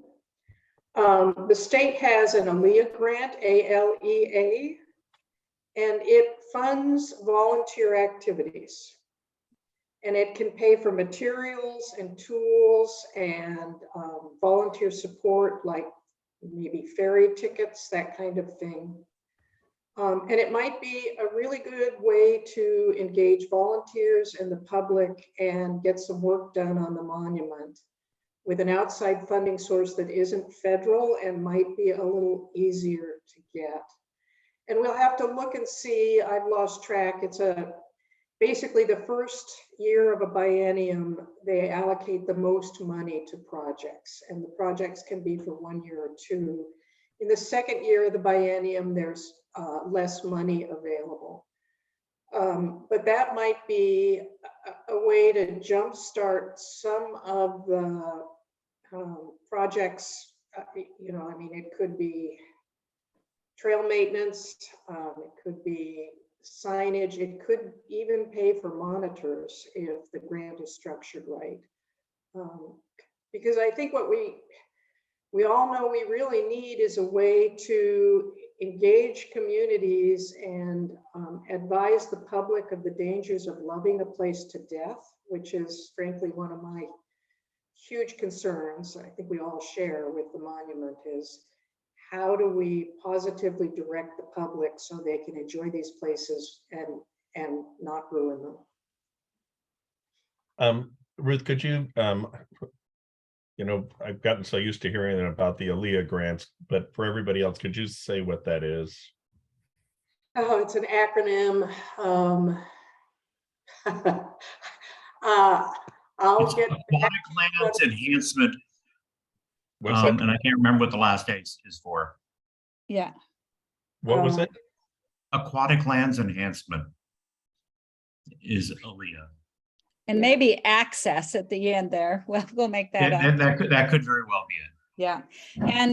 And Ruth, this is really good to know. I only know them for land acquisition for water access, but our friends groups, our volunteers do, not only do we have ferry expenses, but this last year, several of us had to get hotels because we were stuck on another island as a volunteer for a work party.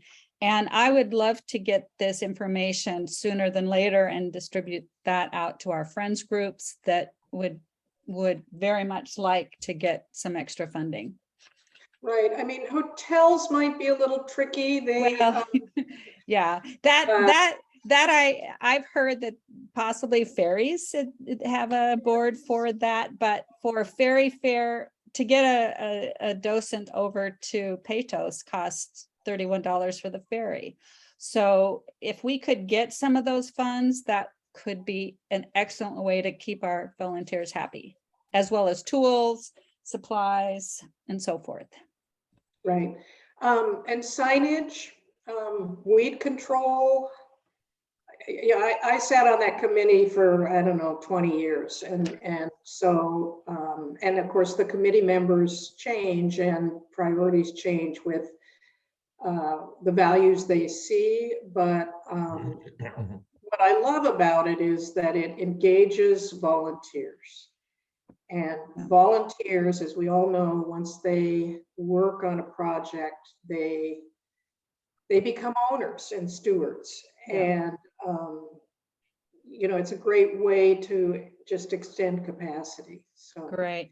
Well, and to kind of shift into a question I've had with the friends groups, that there have been fundraising pots of money that have been raised for a number of years for a particular item. And it could be, as we get into implementation, there's still, you know, potentially NEPA requirements, but I won't get into one specific project with KOPL, but they have $15,000, $20,000 to spend on this project. And it could be that between the BLM and the MAC and the French group determine that that money could come out of a federal grant, and that money could be used for something that wouldn't necessarily get that funding. So that is an area, I think, in engaging our friends groups in making those decisions that have been put on hold without a rod will be something we should all be engaged with. So I do have a question for Kurt. Kurt, you said that, you know, BLM staff will be taking a look at the ROD and determining your priorities for where to begin implementing things. Did I understand that correctly? Yeah, Ruth, we'll always take a look at that. And there are certain times of the year that become very focused for us because there are obviously timeframes that we'll need to input this. And so we're already looking at this. I know Bree and I have had some discussions about, not to give out any specifics because we don't have any just yet. But for example, if we wanted to put, let's say, gravel at Watmau Bay and maybe a sign up that really makes sure that folks know that this is not overnight parking, that sort of thing. Could we do that sort of thing under a GOA Act? And is there such a thing as maybe doing some of the fuels treatment work somewhere else as part of the bill funding, which is a different type of thing? So yeah, I think we're looking at different ideas, and some of that, Ruth, it comes from all of my staff, right? It comes from my fire ecologist, it comes from my assistant fire managing officer, it comes from Bree, of course, it's going to come from the MAC, that sort of thing. And we're just trying to weigh all of these things of where we can be most successful. And I'm really hoping that the meetings line up with the timeframes for trying to input some of this stuff. So obviously there could be off a little bit, and we're going to have to try to act quickly, probably at some point. Does that make sense, Ruth? It does, and it does sound like the MAC will have an opportunity to advise and consider priorities as well. And our input would be that is my great hope. Yes. Right. Okay, thank you.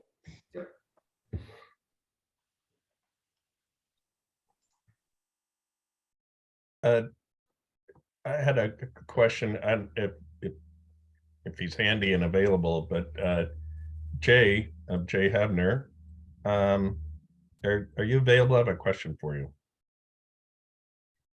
Yeah, you bet, of course. It's going to be similar to what I asked Ruth. Just so everyone knows, Jay's been the chair of the Islands Oil Spill Association for the past couple of years, as the organization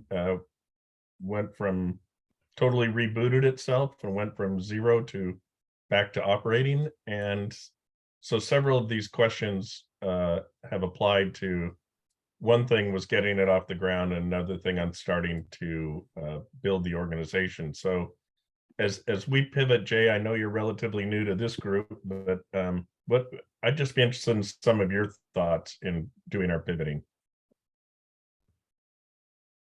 Oh, yeah, I appreciate the question. I know for myself, being new to this particular group, really a lot of listening has been really helpful, especially folks that have been involved for a long time, as well as the folks from BLM. I think the ROD that we've all defined earlier, we know what that's about and what that looks like, and the conversations with community around what our priorities should be, I think is really what's going to drive how the group moves forward. I mean, I'm being kind of generalistic about this, but I really think that that's going to be a key. I think the historic perspective of all the folks on this call today, as well as, I've heard a lot of things today about getting creative in different events and different ways to outreach community to better understand what the priorities are going to, I guess organically would be a good word, right? Like, we're going to find things that, yes, there are things that are required we need to address first or put in there, but also the concerns of either landowners, the public, different groups that are represented, and how that affects or steers it would be my take on that. And I appreciate the analogy of the IOSA, is that there are a lot of things that IOSA would like to be able to do, but the reality is a volunteer organization with limited funding. You have to prioritize. We want to be able to do a lot of things, but again, you just have to prioritize. And how does that prioritization come about? Again, that's through the communication and collaboration of the groups, and understanding where that's going to drive us. It also obviously is dependent on funding. I mentioned the limited funding that IOSA has. Well, there's going to be limited, or I don't want to say constrained, but there's going to be specific travel lanes and limits on how different funds are spent. We talked about, funds for staffing versus funds for, having a sign made, as an example, right? Like, so figuring out what the priorities are of the community recommendations, and what the folks in this area, want to see happen with this, and reconciling that against what are the the guide rails, if you were, on whether it's budget or it's rules that we need to follow or that. I don't know. That was kind of a rambling response, but I hope that's somewhat gets to what you're asking about. No, that's great. That's exactly what I was asking about. Thanks, Jay. Anybody else have a comment or words of wisdom on this?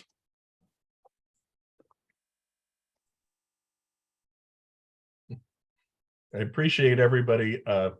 Somebody seems to, different people are pitching in to help untangle the acronym world in the chat. It's great. Thank you. I wrote early in the meeting to come up with our MAC glossary on all of these words, and Bree could help us put that together, but we could have our little cheat sheet. That would be great for all of us. But Jamie, at the point that one of our last meetings in May, we talked about meetings, whether it's subcommittees or meeting more than just whether it was 4 times a year, shorter meetings. Are we at the point we should talk about that now before we get into next meeting dates or public comments as well? But just the what do people feel would be most beneficial as we go into implementation for length of meetings, subcommittees, which still need to follow the federal guidelines for documentation? Well, it seems as good a time as any because I didn't have any raised hands. I think just to maybe frame it. Oh, go ahead.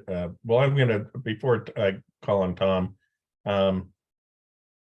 in as far as the MAC, it says, you know, in all the applications and everything to expect to meet 2 to 4 times a year, which, you know, is part of the discussion today. Want to have of maybe putting some dates on, even though they can't be put a dates on our calendars, even though they can't be advertised until a certain time. Yeah. What Tracy is, I think, indicating here or bringing up for discussion is, would there want to be other meetings? And I would have to check with Bree and Kurt on what the rules are that might be more frequent to address more different, you know, a single issue rather than maybe multiple issues. Mm-hmm. So is that accurate, Tracy? It's kind of where you were going with that, right? I am, and Tom can speak to it too, because I believe he's the one that brought it up in May. But the one thing, our charter has changed to where we don't list that 2 to 4 meetings per year, and Jeff could speak to that. But as we updated the charter, that was changed. So I believe it may even say 1 time per year. And I don't know if we need to confirm that right now, but that did change. But the subcommittees, it's my understanding, we can meet as many times as we want without having to go through the Federal Register notice, but we still have to do all the minute taking, record everything that happens in the Federal Register or federal documentation, whatever the right word is. Yeah, well, check on that. Go ahead, Tom. Sure. There's a lot of different threads to pull on here. I think that I don't recall that we ever had an obligation to meet a certain number of times a year, either on the low end or the high end. We might have an obligation to meet at least once a year by federal law, but I don't think that 2 meetings or 4 meetings was ever a requirement. It was just something that was an expectation set. Mm-hmm. A couple things come to mind for me. One is these virtual meetings have been a completely different ballgame than when the MAC used to have to meet in person. And because meeting in person required getting everyone on ferries to a single location and back home by the end of the day. And that was why we, amongst other reasons, that was one of the reasons we ended up with really day-long meetings, which we continued in the virtual world. But we don't need the day-long meetings because it's a lot easier for us to hop on when the time comes. We could have more frequent, shorter meetings. I believe, and others may disagree, that there are a lot of benefits to being virtual or at least hybrid because of public participation. We've had much better public participation in Zoom than we ever had with in-person meetings of the MAC. And so I would assume that for the foreseeable future, we'll have at best hybrid meetings where some people might be in the same room together, but other MAC members will be joining via Zoom, and the public would be able to join virtually as well. If you start thinking about those meetings, I think it would be easiest on all of the MAC members, at least, to have them on the calendar on just an ongoing basis. So let's say we decided quarterly was a good pace, and I don't know that we'll know whether that's the right pace until we're a ways into the implementation phase. But if we decided on quarterly, maybe we do quarterly meetings for just 2 or 3 hours instead of 5. And we just put those on the calendar for the second Thursday of every third month or whatever rule we come up with, so that people can have it on their calendar and not have to wonder whether we're meeting 5 months from now as I'm planning my vacation or my journey to a conference or my work schedule. So I think those are all things to consider here. My understanding, and I'm sure that some of the BLMers can speak to this, is that in normal places that don't have ferries, that MAC meetings tend to be shorter, that basically people can drive in and do an evening meeting or an afternoon meeting and drive home again. And so those meetings tend to be just a couple hours long. They may not be as talkative as we are, I don't know. But I would push us away from the 5-hour meeting model. And I'd be happy to meet, 2 hours every other month or something like that in order to keep the pace predictable, be responsive enough when an issue comes up that we're there. We have an agenda to put it on rather than having to call an emergency meeting, which we really can't do because of the Federal Register notice. And just make them short and sweet. I don't know whether afternoon or evening is better or the morning's better. Public participation is a challenge with any given time slot, so maybe we shuffle those around. And that's enough of my diatribe. Yeah. Jeff has his hand up. Yeah, Jeff, I was just wondering if it's Jeff or Bree or Kurt on kind of just some of the bookends maybe on the rules. I mean, we're aware of the noticing requirements, etc. Go ahead, Jeff. Yeah, so the subcommittees don't have to be in the Federal Register. That is correct, unless they're going to do official recommendations. Then they have to be chartered, and they have to the meetings have to be in the Federal Register notice. The way around that is if they're not going to make direct recommendations to the government, then they have to report what they're doing in the next MAC meeting, which is federally, obviously it's in the Federal Register, and then the MAC would vote on whether or not the recommendation they want to make goes forward and becomes an official recommendation. Also, subcommittee meetings can meet as often as you want, but the DFO, the designated federal official, or official, which is Kurt, would have to attend, or he would have to send an alternate, which in most cases I think would probably be Bree. So the thing, and there does need to be notes taken and a report out to the MAC at the next MAC meeting. Whether or not there's recommendations or not, a report out has to occur. The subcommittee meetings do not have to be open to the public. They're not under any of the FACA rules unless the intent is for them to make official recommendations, like I said. As far as the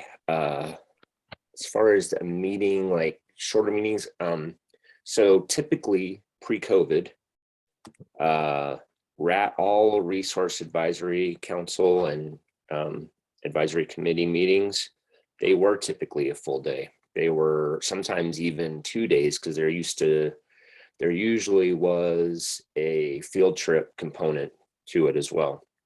Doesn't have to be that way, but that's how it was pre-COVID. Obviously now it's a lot different. And I think hybrid meetings are the way it's going to be in the future. Am I really as dark as it looks? I don't know why I'm so back there. Sorry. So I don't think there's a rule that it has to be full, full day. It does have to go in the Federal Register notice though. So, and I know we kind of cheat with the agendas because it's kind of hard to know, 90 and 120 days out what you're going to be talking about exactly. That would make it a little more challenging with the, if you were going to like 2-hour meetings more frequently.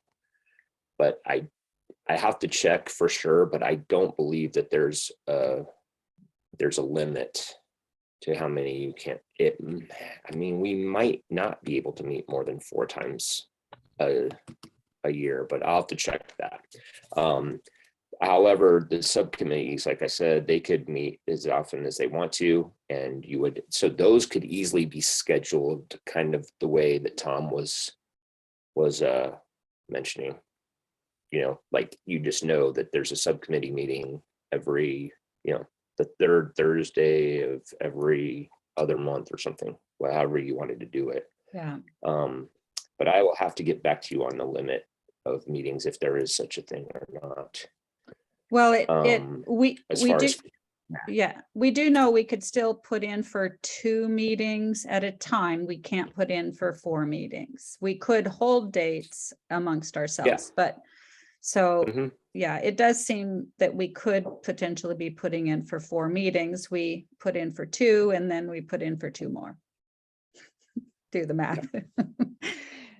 Yeah, as long as there's not a limit per calendar year, and like I said, I'll have to check that. I don't know for sure. And then but one more point on subcommittees, we may be dividing and conquering and not have the entire MAC on each subcommittee. Is that kind of, Tom, what you might be thinking too? Subcommittees breaking things down, or would it still be all the MAC? I have can't be all the MAC. I have not seen a topic where I thought subcommittees were useful on an ongoing basis for us. That may change in implementation land. It does make sense for us to have a group of people who go off and work on a specific issue once or twice, but standing subcommittees, I'm open to suggestions. I'm just not seeing what those might be. And I think Jeff was just going to state, we can't have the full MAC in a subcommittee. You can't have you can't be a meeting that makes an official recommendation to the government. Yeah. Unless it goes through the whole Federal Register stuff. All of the MAC people could get together, I believe, and have a conversation in preparation for the meeting at which they actually vote. But they can't make any recommendations to the government unless it's a full Federal Register meeting. Right. So now I'm going to go to Ruth. Thanks.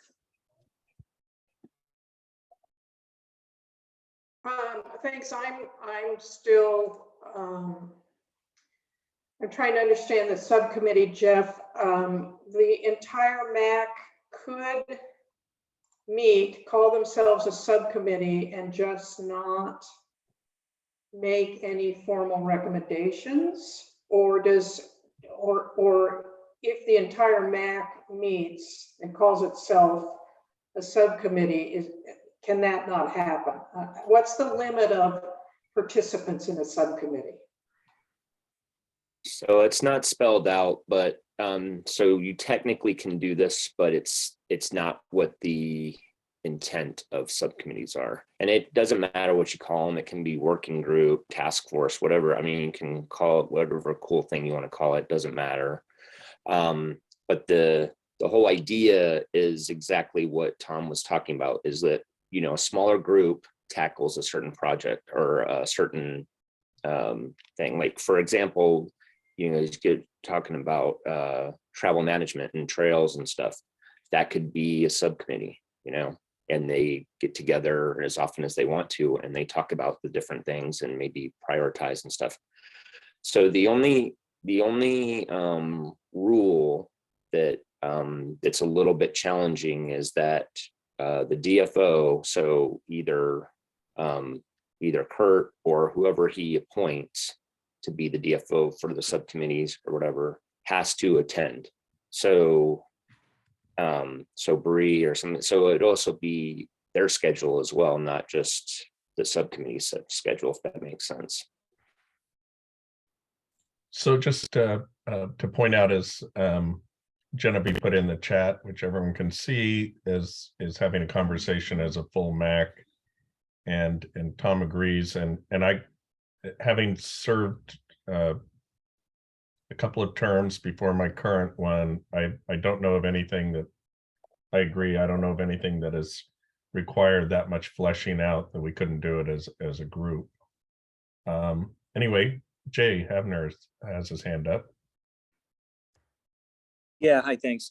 I wanted to comment or kind of maybe seek a little clarification. I think I have this understood based on other, you know, I think we've all been on committees here, and something Tom had mentioned there, I heard him talk about, you know, it's okay for MAC members to meet and have conversations. Yes, obviously we would like the entire group to be involved.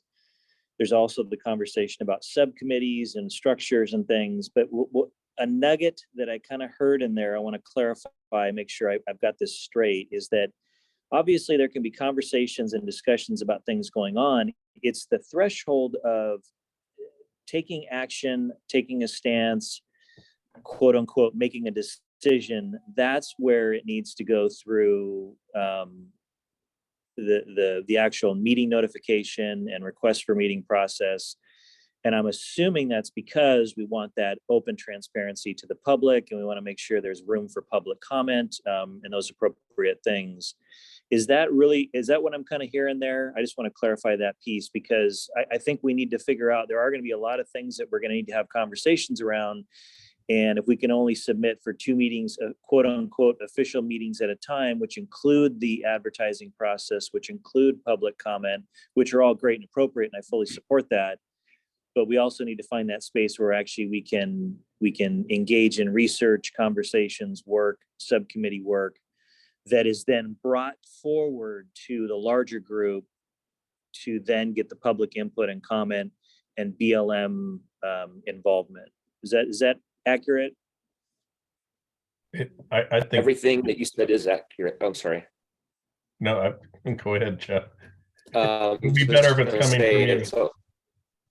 It's all accurate, and you can even, as Tom kind of alluded to, you can meet, like, you can all get together at, you know, at a coffee shop or something and discuss the upcoming meeting or something that you're, you know, like kind of your plan or what you're thinking or kind of stuff like that. But you just can't call yourself the MAC at that point, and you can't make any kind of real, kind of what you just said, Jay.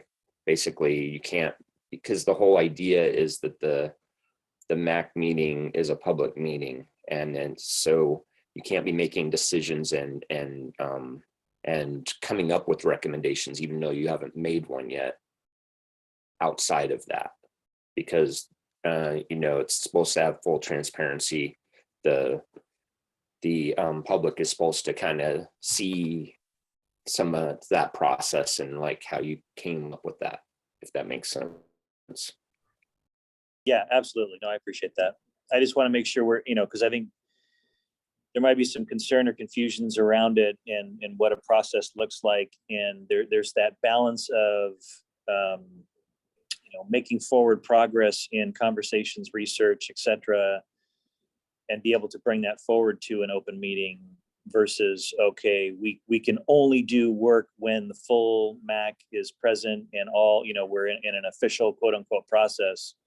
And again, I'm not trying to, have anything be out of the light. It all needs to be in the light. And I would actually argue that if we're meeting for quote unquote coffee somewhere, that, that's open to anyone, but it's more around the lines of, yeah, we're not going to make an official recommendation or recommendation for change unless that's in the open public setting, in a full MAC advertised meeting. Correct? Yeah. Right. Kind of in this vein, moving on to the next thing is we do have a meeting scheduled for December 7th. Given that we may or may not have a record of decision by that time, I think the meeting would still be important it's already been advertised in the register and to continue planning on it. But I'm wondering if we shouldn't be planning something like at the end of January or committing to something at the end of January, beginning of February, where we could get our 90 days notice. And if we should have the record of decision by the end of the year. So everything we've talked about today would start to take shape. Any comments? And if it's going to be hybrid, we can get a hold of Tom in Hawaii. So, Well, if we were to open it up to, if we chose a quarterly meeting, let's say we do October, December was an add-in in case we needed to talk about the ROD, but if we did October, January, May, I mean, we've done October, February, May historically, but if we had a quarterly meeting, an official MAC meeting, what are the best dates? And that way, Jamie, on picking a date in January could turn into something we do every January. Does that make sense to start setting a precedent? well, I think it does, but we need to, again, Kurt or Bree need to have their schedule available. So I'm not sure which is the chicken or the egg on this. Yeah. I agree. In my personal opinion is I would like to at least have, the date or the month set aside for all the reasons Tom mentioned earlier. Right. And in the past, we've had MAC members drop off right before a MAC meeting, as we did in May. So we should also coordinate those quarterly meetings with our nomination or our people that drop off, maybe have a meeting right before they drop off, or since we may never know when we get new members. That would be May. Yeah. It's May this year, but there's no predictability to when the appointments will be made. So with each crop of new appointments, they'll have potentially a different time of year that those appointments lapse. Aha. Okay. So for right now, I believe our 3 members currently would early May, they drop off. So perhaps if we did a January meeting and an April meeting, that could be perfect. So I was just looking ahead, Jamie, if we pick one meeting in the winter for hopefully the ROD being signed, when would our next meeting be so we could put in for both of them? I would say it sometime early May, because we do have people dropping off in May. And then the next set of people due to drop off are in 2024 are mid-October. So we could do in October again. That makes sense. At least in that scenario, we would lock in that we would have a quorum. That's correct. And having a meeting in the summer is always harder to plan around. Given the nature of the work, I think it would be ridiculous to have a meeting in the summer. Yeah. So for any of the other MAC members, do you want to throw out your idea for January if you already have something major planned, or is any time January good? I just wanted to add, I would say towards the end of January to, again, give some more space on the record of decision. Yeah, and especially if we could then have BLM have a public meeting to really go over the process and sharing information.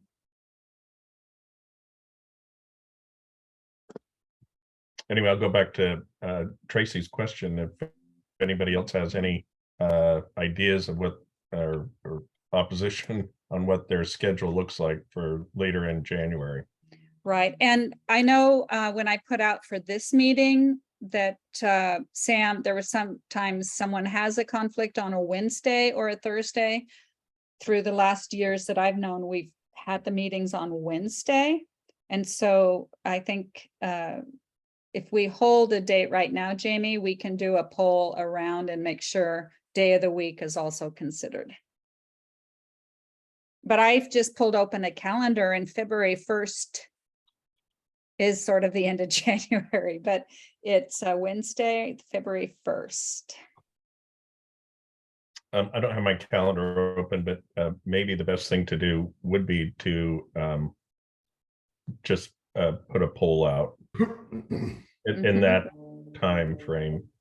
Kurt, did you have something? No, sorry, just a cough. No, but end of January looks good. My beginning of January is really tight. We do a lot of budget meetings, beginning of the year, that sort of thing, because that's typically when we have our new budget at that point. So it just gets filled up early in January. That's all. And I know Rich Bailey also told me that he is going to be in sunny Antarctica, so he might not be able to attend. Oh boy. So Rich, are you back? Do you have a date?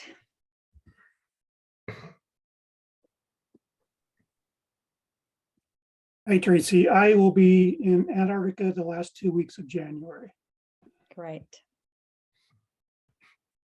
So Tracy, why don't you put out that there's some things in the chat where people are saying January is pretty good. Tom had Okay. 1 week, the week of the 23rd, that doesn't work.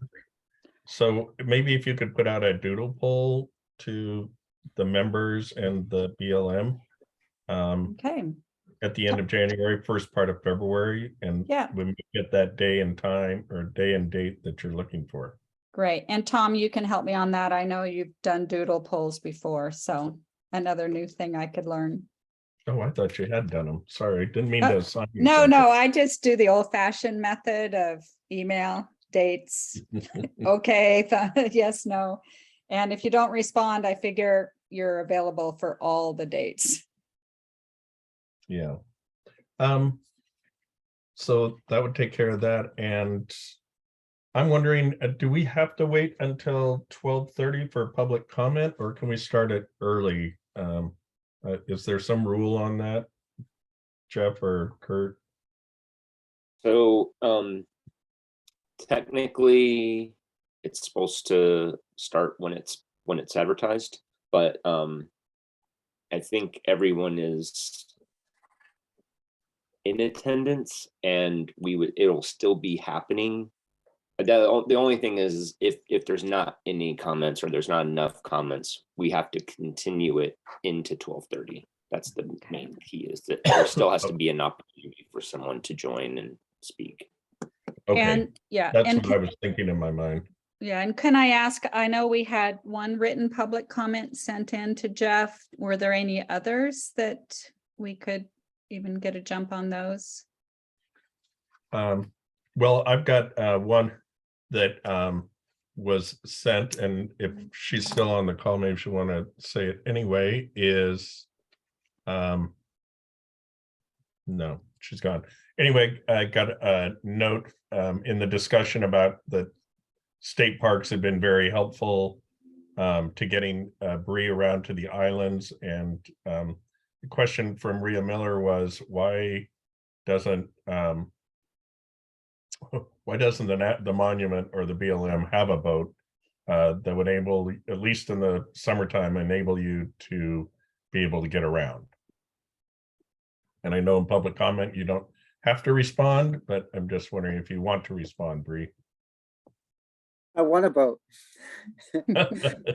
Yeah, been talking about this a lot with different folks and different partners, and you know, really we want to do this in the most efficient and economical way too, right? Because if we do have a boat, we need to maintain it, we need to store it, and also we need to be able to operate it.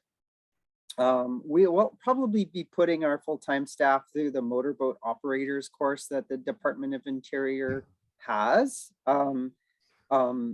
So that, you know, in situations where we might need to help, you know, if State Parks is bringing us someplace or something like that, we'll be all certified. But yeah, I think a boat, we actually do have a small boat, and it's through an agreement on loan to State Parks, which utilizes it quite a bit.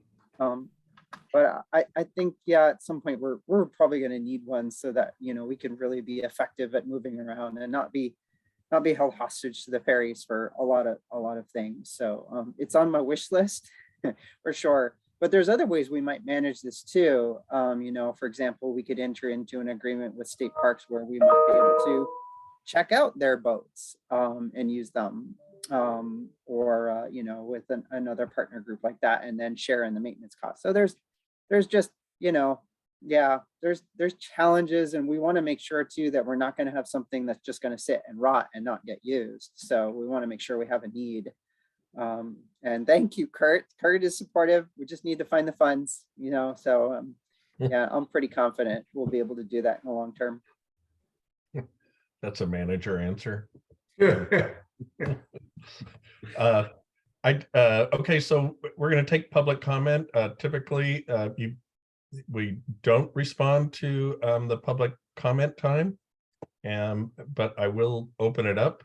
And the first person who had there, and if you want to make a public comment, please raise your hand if you can, or turn on your camera and wave at me so I know you're there. But anyway, the first person with their hand up was Elizabeth Kilinowski. I hope I came close. So go ahead and unmute yourself, Elizabeth, and you have the floor.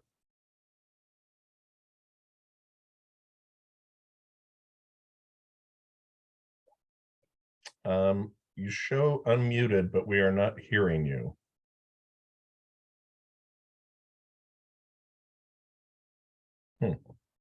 If you're on your phone, it's *6.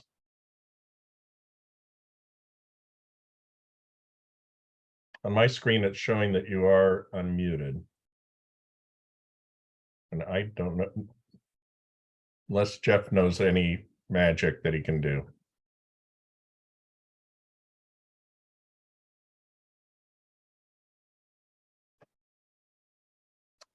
Elizabeth, I'm going to move on, and maybe you could, I don't know if you've called in right now or how you're connected. She's unmuted, so there's nothing else I can do. Yeah. Anyway, Elizabeth, we will come back to you. Just if you figure it out, you can chime in and we'll make sure we take your comments. Nothing else, Elizabeth. I think you can type too, right?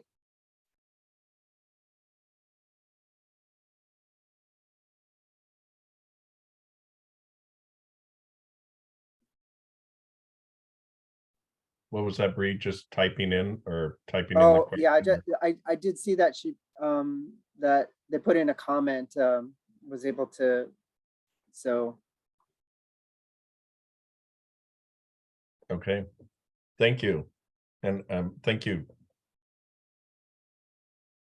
We'll be watching that if you have any other, if you have any additional comment.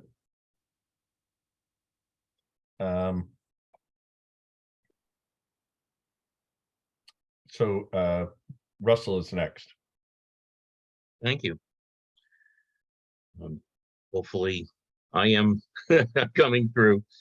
As the director of a scientific organization that has been involved indeed since before the monument existed in studying some of the landscapes that now form part of the National Monument, I've been listening this morning with some apprehension about exactly where scientific organizations fit into the work of the MAC, or for that matter, the implementation of the record of decision when it comes down.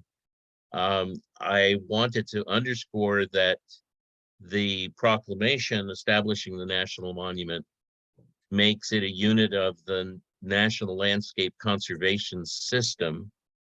And the BLM has a science strategy for the National Conservation Landscape System that would require that specific, explicit, and transparent public arrangements be made to engage scientific organizations to provide independent research and to inform, I would presume, not only BLM staff, but also to inform the public with the MAC as both part of the public and an advocacy organ for the public in terms of seeing that islanders are fully informed and can participate effectively in the implementation process. So I would like to suggest that one of the things that the MAC undertake is the adoption of an information framework, that is to say, explicitly what kinds of information about the lands under management are important to the community, to islanders, that as well as the information needs of management through our monument manager, through Bree, be a framework for identifying organizations like ours and others that are located, most importantly, here in the islands, that can provide that information and make that a regular part of the process. So, for example, we have 15 years of information about Iceberg Point, about Indian Island, about Watmau Bay. There's no mechanism for sharing that information in a structured way, or perhaps more importantly, slotting the data that we have into questions or categories of information needs that managers and the MAC, as the advisory body to managers, identify as things we need to know. So, for example, climate change effects on rare plants, sea level rise, impacts on shorelines in the monument, changes that are taking place as a result of human impacts. We did an extensive human impact study at Indian Island in East Sound, but it was never taken up by monument management. It was made available, but there was no response. So I would suggest that this be an important way of linking science to the work of the MAC and to community information so that people can evaluate how well the monument is being managed and what needs to be done. And that this be done in the framework of the existing BLM science strategy for the NCLS system. And that would mean identifying information needs, engaging scientific organizations, having a point of contact. And I would suggest it would be important to, from time to time, the MAC should ask science organizations to present data addressing specific issues that are before management, broadly speaking, again, both BLM and the MAC, so that there is an objective or an empirical foundation on which these things can be discussed. No disrespect to BLM, but at the present time, I think it's pretty clear that the MAC is relying for information largely on BLM. And I think that the intent expressed in the BLM's national science strategy for the NCLS is that the public and managers have independent sources of scientific information before they make decisions. Thank you. Thank you, Russell. A lot to think about there. Wendy. Hi. I'm Wendy Mickle. I've been a BLM volunteer monitor for 28 years since the program began. And since the early 1970s, I've been concerned with and started working on the protection of what became the Lopez ACEC lands now in the National Monument. Thank you to the BLM very much for the June visit from the BLM contingent. It was a great opportunity to spend time together and see and discuss the Lopez lands. It's good to hear discussion today of some of the issues of the monument. Budget intricacies, work on gathering visitation numbers, hiring a recreational planner and seasonal worker, and increase our understanding of the challenges and how it all works. I wish these things were less complicated, but I understand that they are not. If you want to say something, you can. The visitation information presented reinforces my concern about heavy use and publicizing the monument. I would like you to keep that in mind. Thank you to Bree for all your hard work. It was particularly interesting to see the visitation compilations you presented. And thank you to each of the MAC members. I really appreciate your work on the MAC. Thank you. Thank you, Wendy. Thanks for hanging with us today. Amanda Guido.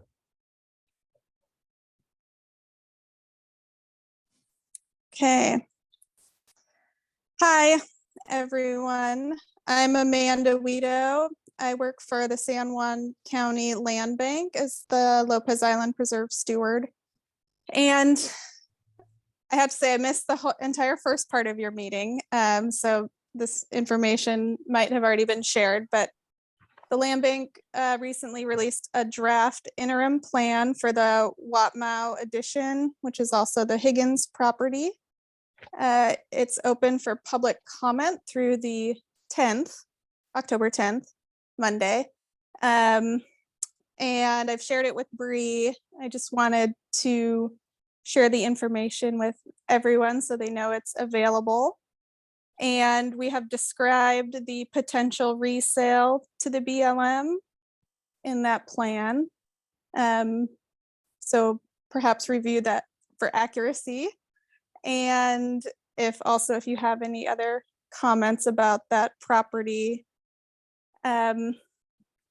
And then I would also just add that we look forward to the record of decision and working with the BLM in implementation, and also look forward to having full staff for the monument, particularly that seasonal position and the rec planner. It really helps with some of the day-to-day field operations, and particularly like sharing the responsibilities for cleaning the Watmau outhouse. And it's been great to work with Bree. I think that's all I have for now. Thank you. Thank you, Amanda. That's good. That's great information. I didn't know that plan was out there. And I will add in, Amanda, what you did miss was a compliment from the BLM on their visit out here with the archaeologists. So hand clap for you. Great, thank you.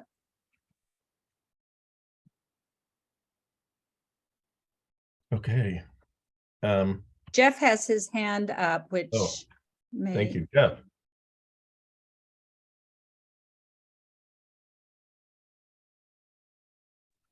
Hi, sorry about that. I just wanted to let you know I do have a written comment that I could read. It didn't look like anyone else was ready to go yet, but if they are, then I can wait. I don't think anybody else is, so go ahead. Okay, this is from Nora Nickum. She says, I have two serious concerns that I would like to reiterate in advance of the final resource management plan record of decision. So the first one, public feed on the ground, including camping, should not be allowed on most, if not all, small rocks and islands, categories A and B. These are sensitive wildlife refuges, in fact, if not in name. Shoreline birds in particular are plummeting in numbers all along the coasts of the US. I'm extremely worried that camping might be allowed in areas where birds might be nesting on the ground and where there are no facilities for human waste. Tidelands, which border rocks and islands, are also being overused and stressed by human activities, not just in the San Juans, but beyond. The presidential proclamation, which designated this as a national monument, directed the preservation and protection of resources. With this new national monument, we have an opportunity to use these rocks and islands to do just that, and we can't squander that opportunity. Her second concern is hunting and the use of firearms should absolutely not be allowed. The small footprints of the multiple national monument areas make such activities extremely dangerous for both neighboring residents and visitors. It also seems ironic that the BLM suggests visitors should use shoulder seasons for peaceful experiences when the fall is prime hunting time. Finally, I would like to share some comments on the management plan process. I appreciate that appointments to the MAC have been made. I sincerely hope that the MAC will be able to more fully participate in the management of the San Juan Islands National Monument that has been allowed to in the past. I thank all MAC members for their time and effort. The process has generated hundreds of pages of documents, but this does not indicate to me that the BLM has actually listened to comments which have been submitted. I hope that in contrast, the final document does reflect those public comments as well as the initial purpose of the National Monument to preserve and protect. Sincerely, Nora Nickum, Freddie Burr. Thanks, Jeff. I don't know why I'm so. Yeah, thank you. Do you have it? Is that the only one you have, or is there anything else? That's the only one I've had. Okay. Amanda, your hand is up. I don't know if you just didn't take it down or if you have another comment. No comment. I'll figure out how to take it down. Oh, there it is. Okay. Thanks. I don't see anybody else, but that is looking to give public comment. We have a little bit of housekeeping to do in that I skipped over approving the minutes from the get-go from the last meeting. So I will just leave public comment open. It's because it's just barely 12:31, but everybody received the minutes. And could I have a motion to approve the minutes? I make a motion to approve the minutes. Could I have a second? I second. Was that Ruth? Yes. Okay, so it's been moved by Tracy and seconded by Ruth to approve the minutes from May 18th. Is there any discussion or changes? No, the minutes were created by BLM based on our recording as well as any hand notes, but the recording really does give a great asset tool for the minutes. And this meeting has been recorded and there will be a change that will not be listed on the federal website, but we will be figuring out a way to be sharing the Zoom recording privately with anyone that may request that, and also linking it to the BLM website. Did I say that right, Jeff? Everything except it will, yes, it will be linked to our site. So it will be there just like it is now. It just won't be on our YouTube channel, which is where the one that we have now is hosted. Right. And so we yeah, can still link to it from the monument page though. right. And there have been questions over the past year, who is actually responsible for minutes? And thanks to our walking encyclopedia, Tom Reeve, it is a task for the BLM to be doing the meetings. And of course, if Jeff or anyone ever needs to reach out to the MAC members to check those minutes, which is what we're doing now, but that the actual note taking is being taking place in the BLM office, specifically with Jeff today.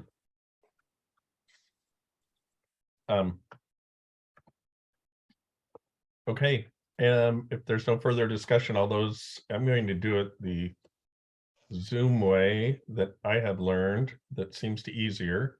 I'm going to say, are there any, is anybody opposed to approving the minutes? Might be easier. Is anybody abstaining from approving the minutes? Okay, hearing none, the motion passes.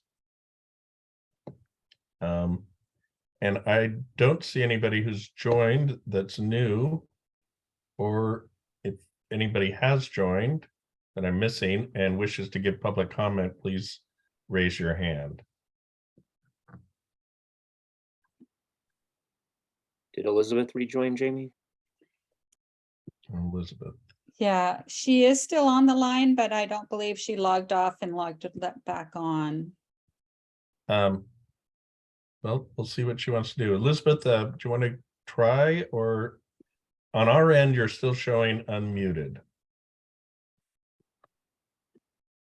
Or if you can't, if we're not hearing you, if you can type us a little message again, it would be great.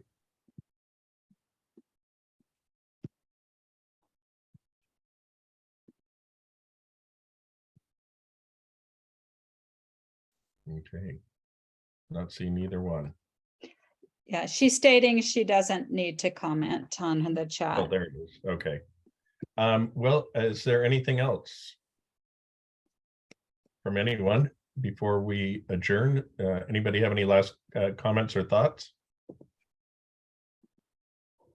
Well, hearing none, I'd just like to thank all of you. And it's great to have a almost full attendance, and I really like Kurt and Bree and Jeff, all the info, and Rich, all the information you were able to share with us, and the status of where we are. And with that, I will adjourn the meeting at 12:35. Thank you, Jamie. Have a good one. Thank you. Thanks, everyone. Thanks all.